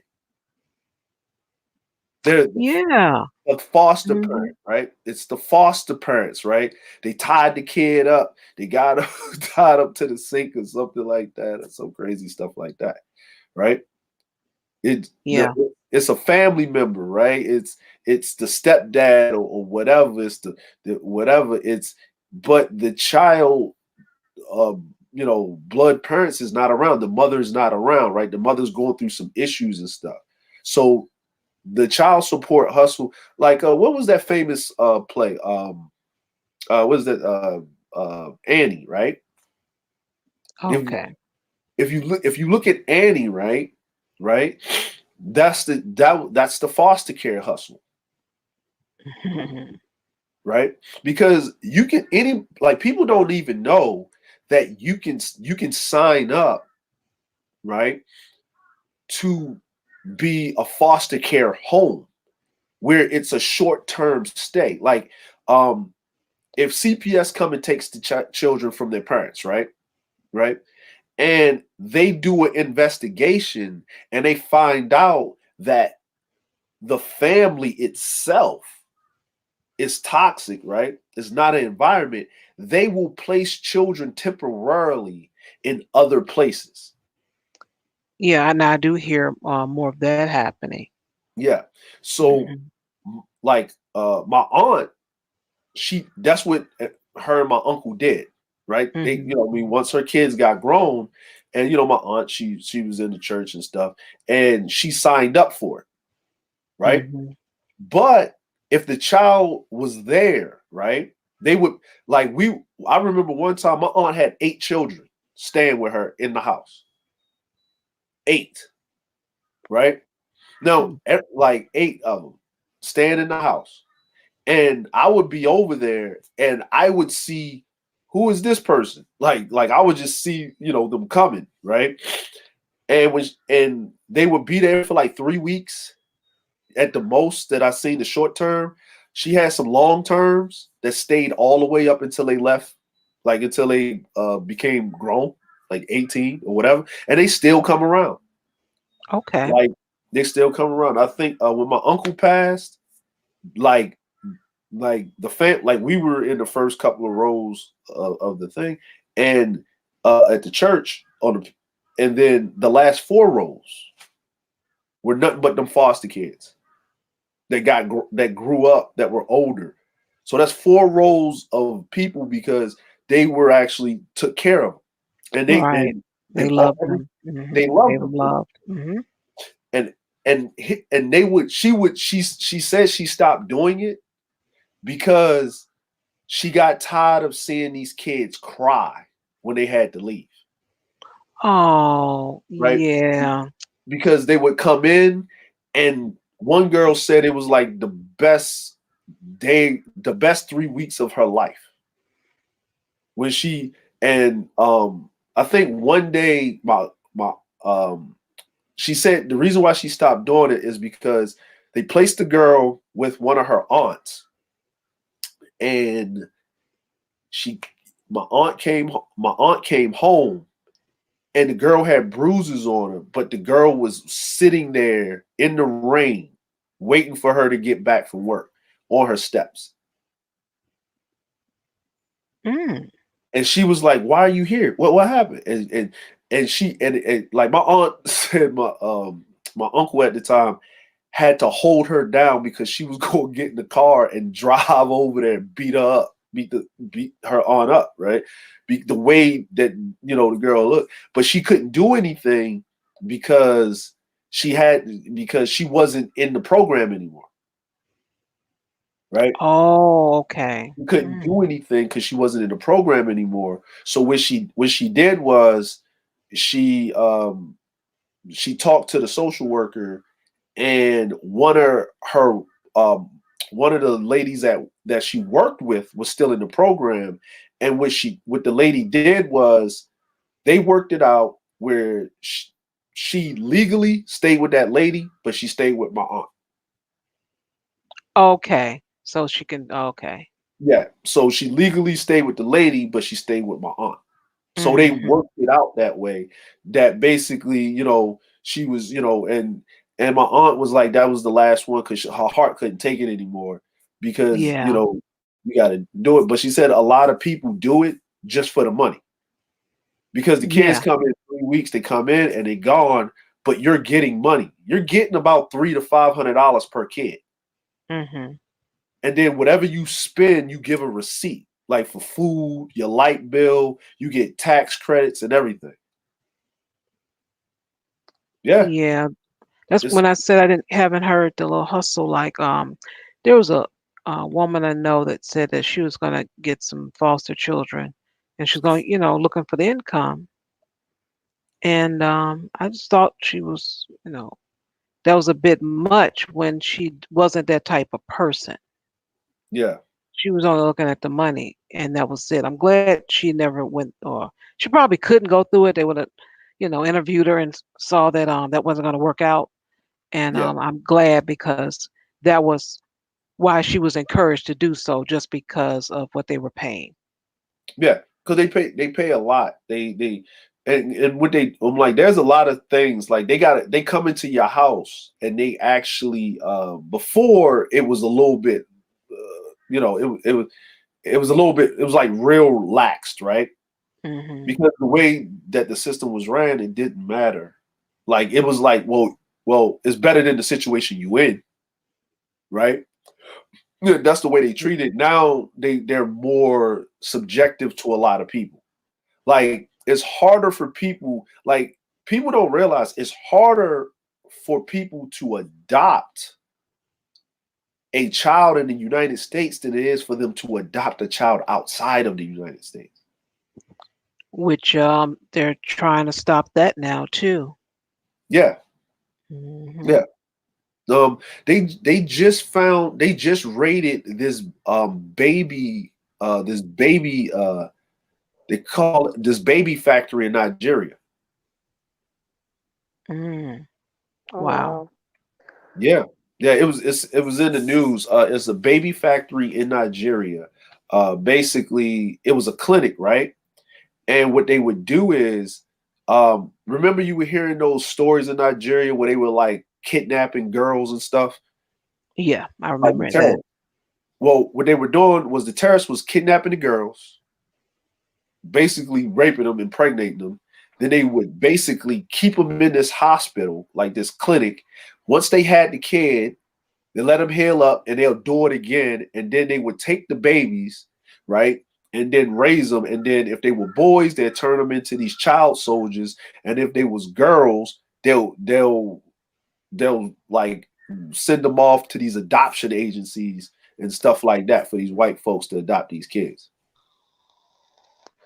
Wow. That's Yeah, crazy. Too much. yeah, Mm. yeah. And if they look somewhat good, whatever, like had good features, then you know Uh-huh. already know what was happening with them. So we Oh yeah, Mm, yeah, yeah. yeah, You that know, was obvious. Mm.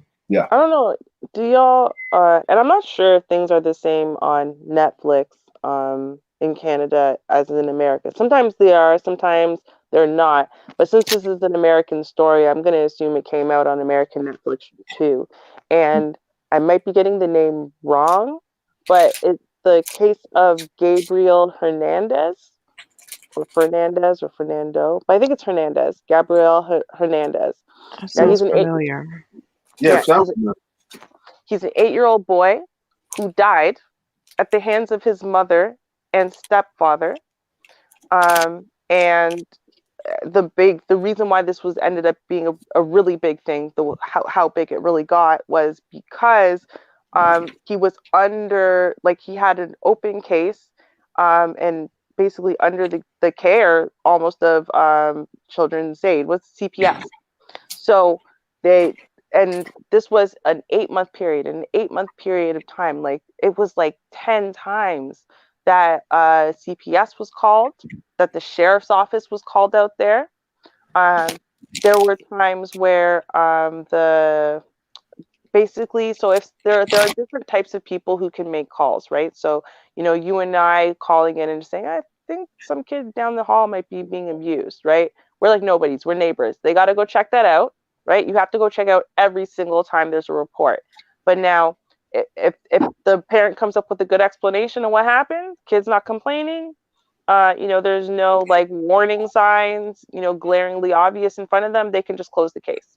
Fine.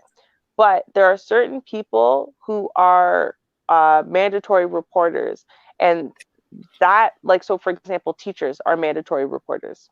Yeah. If a teacher reports and calls in, they actually have to go in and properly investigate that. They have to take the kid to be seen by a doctor. They have to. This is something that has to be done. And in the, it seems like dozens of times that CPS was called in this 8-month period, the kid was never brought to see a doctor once, not once. And when you say that the injuries to this kid were outrageous, the things that were being called in were outrageous. They're outrageous. This kid got shot in the face with a BB gun. Okay, this kid's face looked terrifying. When he finally made it to school and the teacher called, and then when CPS went over there, she said, "Oh yeah, some kids, they were playing with the BB gun in the neighborhood, and he shot himself." And she closed the case over that. Oh, Yeah. well, that's explained. Okay, that's cool. Like, the amount of things that happened to this, the basically, like, when you look at this documentary and you see this kid's body, he looks like he must have been in a train wreck, literally train wreck, massacred. And it wasn't brand new injuries. It wasn't just brand new injuries. There's brand new injuries on top of old injuries, on top of even older injuries. Like, this kid is just a war zone of injury on top of injury on top of injury. Fractures that were healed, that were in the middle of healing, that were brand new. Like, it was horrendous what this kid had gone through. If that one of the workers had ever so much as just looked at him, that's it. That's it. This kid his life would have been saved, right? But his case was highly overlooked. And now you go through, I think it was like 4 or 5 years before they finally prosecuted his case. Now, after all of this media attention, because someone leaked the reports and stuff, because otherwise it just would have gone unnoticed, right? Yeah, another parent kills her kid. That's sad. And that's how it would have been. But someone leaked the reports, and that's why it got big. So you think 5 years of all of this happening, and these people getting prosecuted. They actually initially brought charges against the 4 workers in CPS that were involved in this case. Even the sheriff's office literally did their own internal affairs investigation and then hid the results, didn't even tell the prosecutor they had done the investigation at all, and then refused to turn over the investigation. Like, it was a mess. So after all of that, you would think, all right, everyone's going to be on their P's and Q's now, right? Everyone's going to care. Nope. In the 5 years that all of this happened. Clearly not much changed, because almost the exact same scenario happened. And like, I think it was like, they said, what, 4 or 5 days after the Gabriel Hernandez case finished being prosecuted, another kid died in exactly the same way. Like, it was almost creepy. The circumstances, scenario, exactly the same, right? And you look at this and you're like, okay, so there's this kid, and for 7 years of his life, he's a happy, healthy boy. This mom never wanted him, so his gay uncles and his partner said, well, you know what, have the kid, we'll take him. And they did. And they raised him, and kid was happy, healthy, well fed, smart, energetic boy, very helpful, very sweet. And so they decided, well, you know, the couple gay men raising a kid, now the family took issue because, you know, Spanish ancestry, whatever. So someone decided to make a false allegation of, oh, well, you know, faggots like children, so therefore, and reported that to CPS, and so CPS took the kid, right? And then the kids went to the grandmother, and the grandmother and the sister kept the kid for like a couple years and then didn't want him anymore. Couldn't go back to his home with, you know, the people who loved him. So the mother ended up getting this kid. Remember, the kid that she never wanted to begin with. And she was okay to her other kids. Yeah. She was okay to the older kids, but this one, they tortured, systemic torture of this child. And like, he didn't sleep in a bed, for example. He was sleeping, like, because he spent almost all of his time in like basically what amounted to a 2-door cupboard. That's where they would put him, in the 2-door cupboard, when they weren't abusing him or torturing him or sending him to school so they didn't get in trouble. Okay. Now, these are the things that when we're talking about the foster care system, right? This is being overseen by the same system that is overseeing CPS in this case, right? So Child Protective Services, basically this case, and the reason why, you know, they wanted to do this docu-series and whatever is to point out, like, yo, Child Protective Services is failing. The system that manages Child Protective Services is failing. They are failing. Yeah, they're not helping. They are not like family preservation. They don't know how to work that whole preserve the family thing correctly. So they're taking kids away from good homes and they're leaving kids in bad homes. Yeah, like I remember I read this article 3 years ago. This lady in Maryland lives in a gated community, right? Her kids are 6 and 9.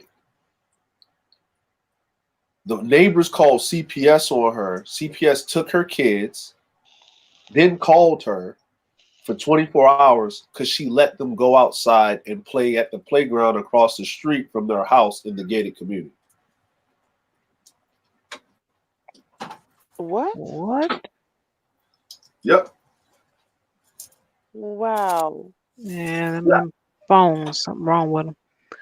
Now, the neighbor called because it's against the gated community's bylaws to let children play unattended under the age of 12 at a playground, right? Now, of course, the woman got her kids back and CPS dropped the charge, right? Because they just saw the kids on the playground and the way it was reported, they just took the kids, right? So the lady sued, and her and her husband, they sold their house and they moved, right, out of the gated community. Now, the problem is, like Ruby was saying, they don't do it. They do it wrong, right? Like they're extreme in the wrong cases. Right.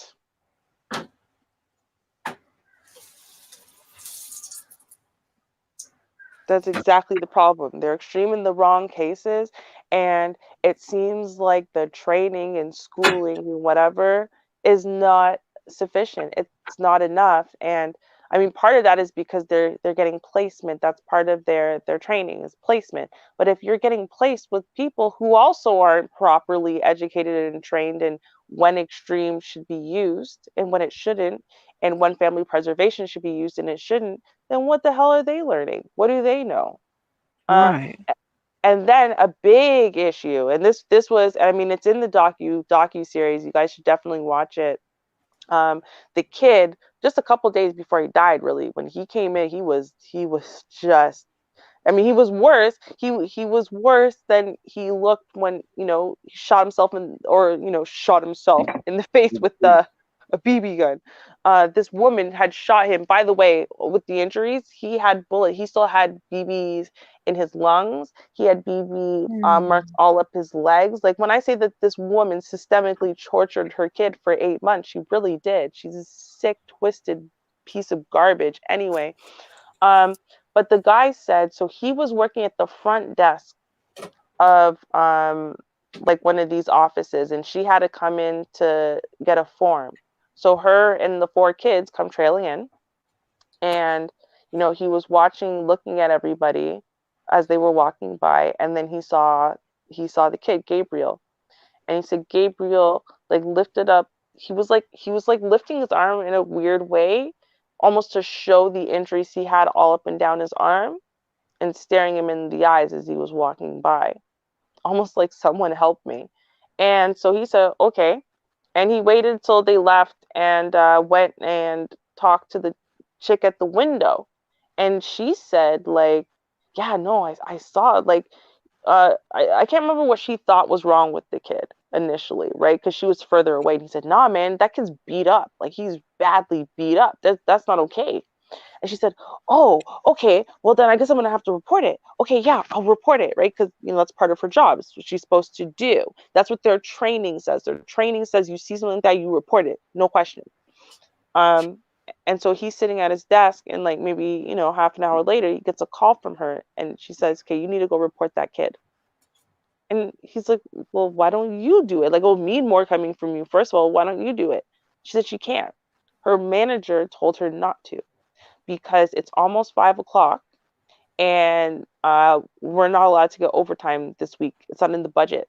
So therefore, I'm going to get in trouble if I start this now, because then a bunch of people would get paid overtime. Yeah.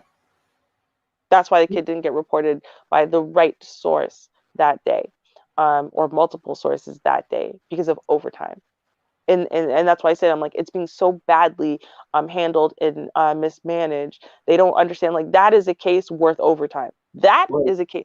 A Black woman who yells at her kid because she's Black, so therefore she's scarier. That might be worth overtime. But this, nah, No. not that much of a risk. Like, what? Well, this is the issue, right? Like, they got a task force for almost everything in law enforcement, right? Right. Mhm. Right. They got a cyber task force. We all know about the narcotic task force. They got a rape task force, right? You know, special victims unit, stuff like that. But they don't have, like, really a child task force. Now, they got a child task force when it comes to pedophiles and stuff like that. You know, people that be watching like kiddie porn and all that other stuff. But when it comes to abuse, they don't really have a task force for that. Right? Mm. Like, if you work for CPS, you should be law enforcement. Mm. Right? True. You should be a detective for abuse for children. You know what I'm saying? That You is. should. Hold on, if I could just interject here really quickly, because it's so interesting you use that phrasing, because they mentioned that in the docu-series, and they said, you know, you go through all this schooling and all of this training, right, to be a social worker, and then when you get there, what you realize, it's not at all what you thought it was going to be, and actually what you're required to be is a detective. That's literally what you have to be. But that's not what you went to school for. That's not what they trained you to do. They didn't train you to be a detective. They didn't train you to solve this and to know where the crime is or not. They didn't train them for Yeah. that. And that's why they're so disillusioned, and that's why they're so overwhelmed. And then of course they have 280 cases, so that's totally manageable, of children. But yeah, no, it's so funny that you said that, because it's like that's exactly what the problem is. They have to be detectives. No one's training them to be detectives. Yeah, that's what you like. They need, like, they should have like you know how we watch these shows like CSI, right? Right? Mm-hmm. And they got the detective that's there, right? And the detective is looking at things and he's seeing things, but what he's doing is he's trying to piece together what happened. Now, to basically get that moving forward, you know what he does? He calls in the CSI guy, right? The forensics guy, right? Mm-hmm. You need to employ, right?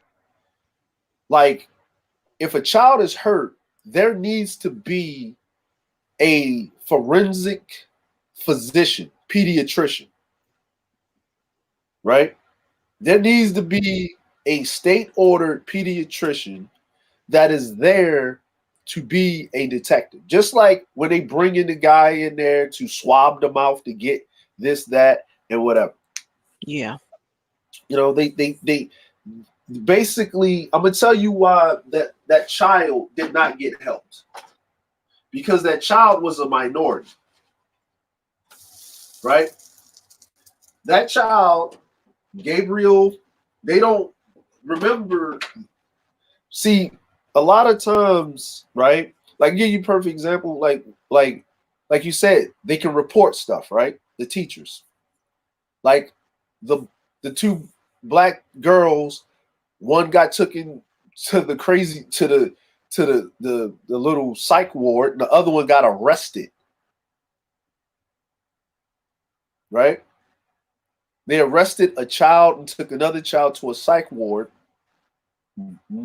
but the parents can beat on the child can have bruising, right? I've seen plenty of times where they done found abuse from these like Charles said, the palm colored people, and they found abuse, and the teachers reported it, because as soon as the kid walks in there with a mark on their arm, they're calling.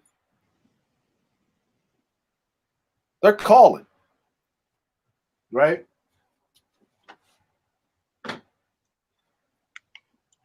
Yeah, so they need someone that specializes in that. Like you're saying, forensics. We need to investigate and make, check which way this mark was received, the depth of it, or whatever, just to find out. Because that would help a lot. Yeah, they said, oh, well, he shot himself in the face. Well, if you had a person that's in forensics, even if it's a regular forensics person, they can look at that mark, take an x-ray of the child, the bruises, and tell you these are not self-inflicted. This was done at a close range. Then the police can kick in the door and they'll find the BB gun. But you know what the worst part is? He didn't see a doctor. The fact that the kid got shot in the face with the BB gun and didn't see a doctor, he should have immediately been taken away from the house anyway. Period. It doesn't matter who shot him in the face. Oh, your kid got shot in the face with a BB gun and you didn't bring him to a doctor. There's that high level of neglect. Why wasn't the kid immediately taken out of that house? And I'll say this again, Ruby. The kid wasn't immediately taken out of the house because the kid name is what? Gabriel Fernandez. And that's exactly the same thing. Same thing happened. The other kid, he was very close. He's in the same valley, right? And another Spanish kid, right? Spanish name. Yep, there you go. No one cared. Don't care because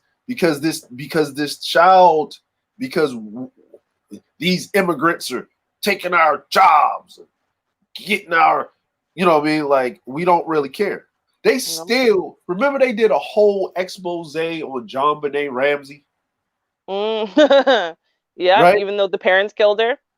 Yeah. Even though the parents killed. Look, oh, the white lady that left that's in Hawaii with her husband and her brother that mysteriously died, and she's with another dude, and his wife mysteriously died, but the kids mysteriously disappeared, and they went to Hawaii. From Yeah, I want to hear more about that. I didn't keep up with that story. yeah, from Idaho, right? Mm-hmm. Like they were going to they asked her if she wanted to stay, like if she was going to fight to stay in Hawaii, and she said no because you know Samoans, they family, they don't play that. True. They don't play that whole abusing kids stuff, right? If you accused of it, right? Because I remember when I was growing up,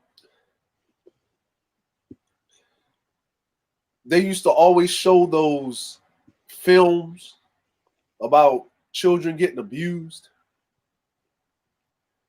I remember, you know, the Mommy Dearest movie, right? They would always show the kid getting abused, but they would always show the palm colored people abusing their kids, right? They would always show it. Like it's really sad that, you know what I mean, like they really need to fix that system Immediately, because it's past broken. It's the bottom is falling out of it. It's so bad. It's I'm tired of hearing these stories. Especially the outcome. Yes. You know, and people have money to do everything else. And I know it's kind of tied into it, but it's not. But it all goes back to the corporate, because if you think about the people that pay $30, $40 to go sit and watch a basketball game, and $20 for a popcorn and a soda, it's a lot of money out there, and it's being used for all different type of things. And you can say waste if you want to, because if you didn't have much of it, you definitely wouldn't use it that way. Yeah. And it just really bothers me, because it seems like those who have it, they just waste it, and those who don't could really use it. They're denied access to try to get more, or they have to really fight to get more. Yeah. What I've learned is that the people, because what I've learned, Shard, that wealthy people don't waste money, right? Would you say rich people do? Yeah, rich people waste money. There you go. Thank you. Yeah, wealthy people do not waste money. I didn't think this was a thing until I got around wealthy people, right? And I realized it's true, right? Because a lot of times wealthy people, when they do business or make money, they don't even pay full price when they do these deals. And like perfect example, Donald Trump does not pay taxes, right?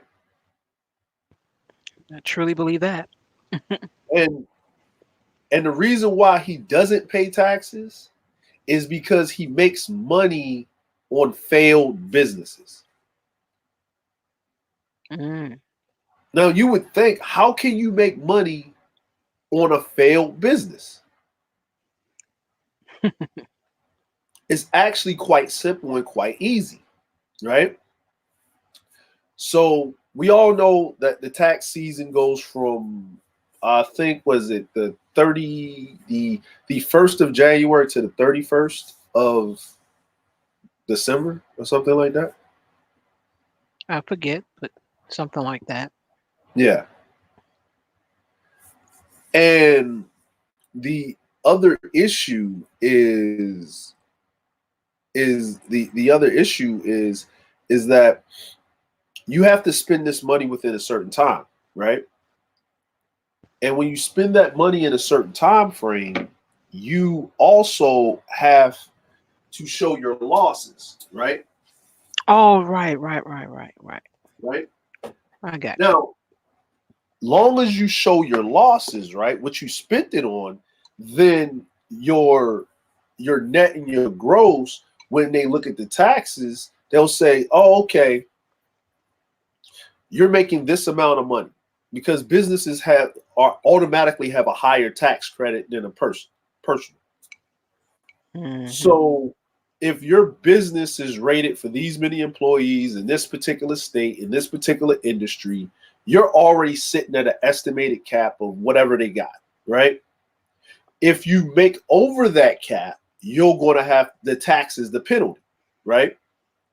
Right. So if you show, no, I'm not even making that cap because I'm making less than that cap because we did a company trip.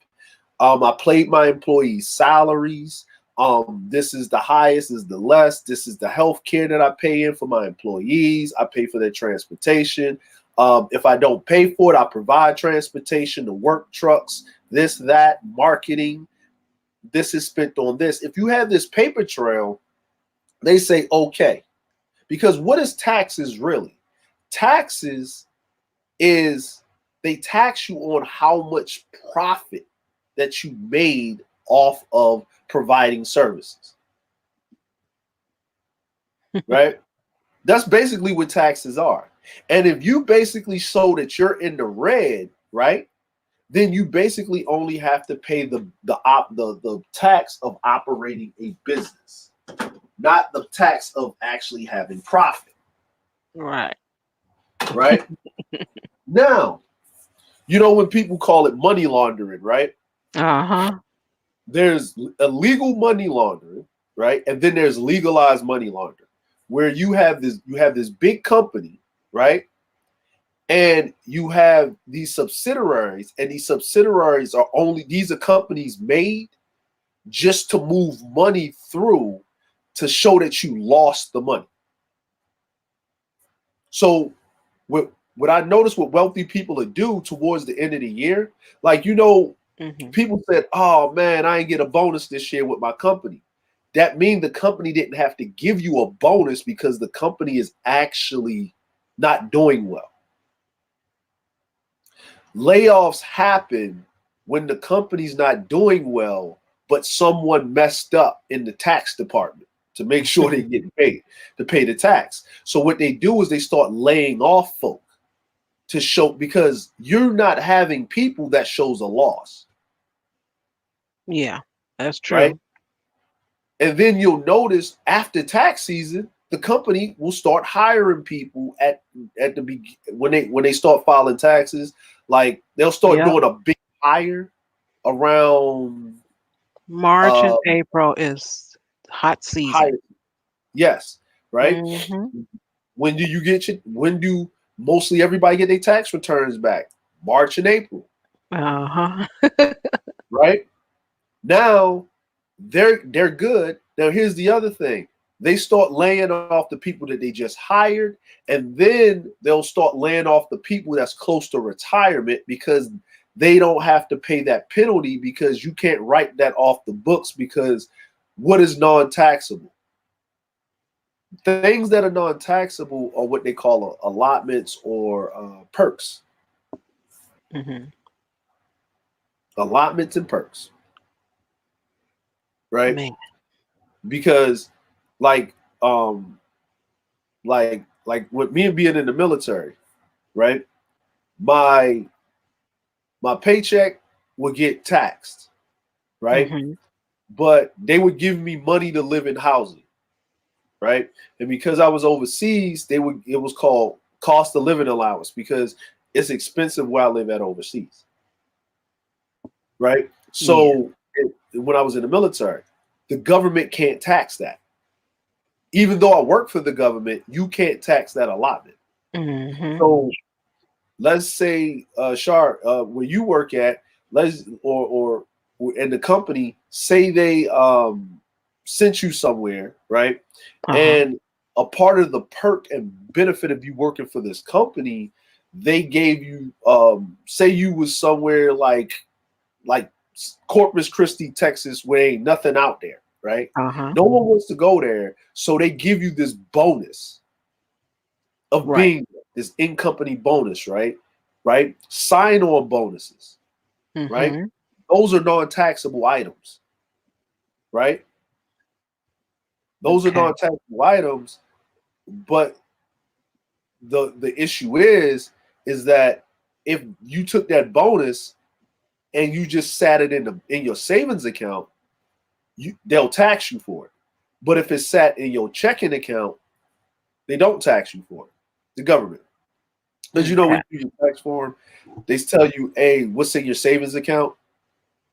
And whatever money you have sitting in your savings account, you get taxed on it, Right. right?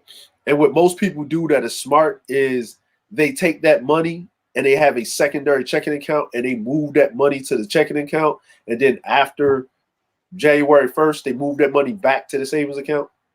Mm-hmm. So wealthy people, because my father-in-law told me something. He said there's two problems with money: having too much, not having enough of it, which most people have a problem, and having too much of it is which rich and wealthy people have. Like you hear about a lot of these actors and stuff. They got to pay these taxes to the IRS. Like even Will Smith. He said he did his first two years of Fresh Prince was hell because he owed taxes. Mm. Yeah. And he didn't know because he was just getting this check, right? As like an 18, 19-year-old. And every job that he worked before, they took the taxes out for him. Already, right. Mm-hmm. Right. So, you know, you don't understand how taxes work, or even if you don't have a Someone to help you with that, an accountant or yep, an accountant and a lawyer, right? Set you up mm-hmm. with um uh, some type of a stipend, or set you up with some type of plan, right?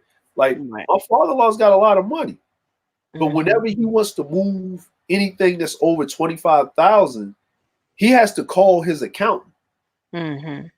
and his accountant will ask him what does he need it for, right? Right. So you know how to make the next move. Exactly. And it's like, what are you using it for? And he's saying, well, no, this, that. Oh. And it's not like he could stop him, but he said, are you sure?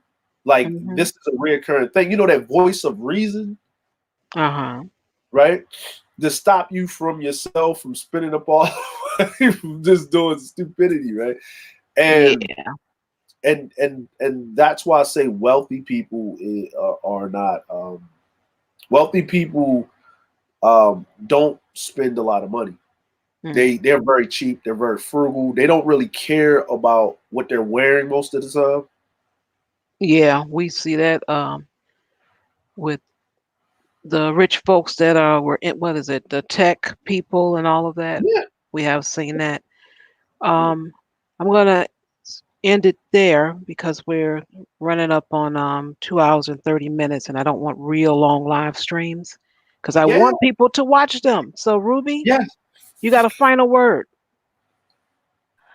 Well, I want to say, first of all, congratulations to completing your very first official stream on your channel. Hooray, hooray. I think it went very, very well. Um, as to the subject, that we've spoken on today, I'm really happy we were able to get lots of feedback. You know, Yeah. I would love for us to have a guy on the panel next time we ask a question, relationship stuff. That'd be cool. Just to, hear No and see the comment. difference between how women and men answer. Just, Hmm.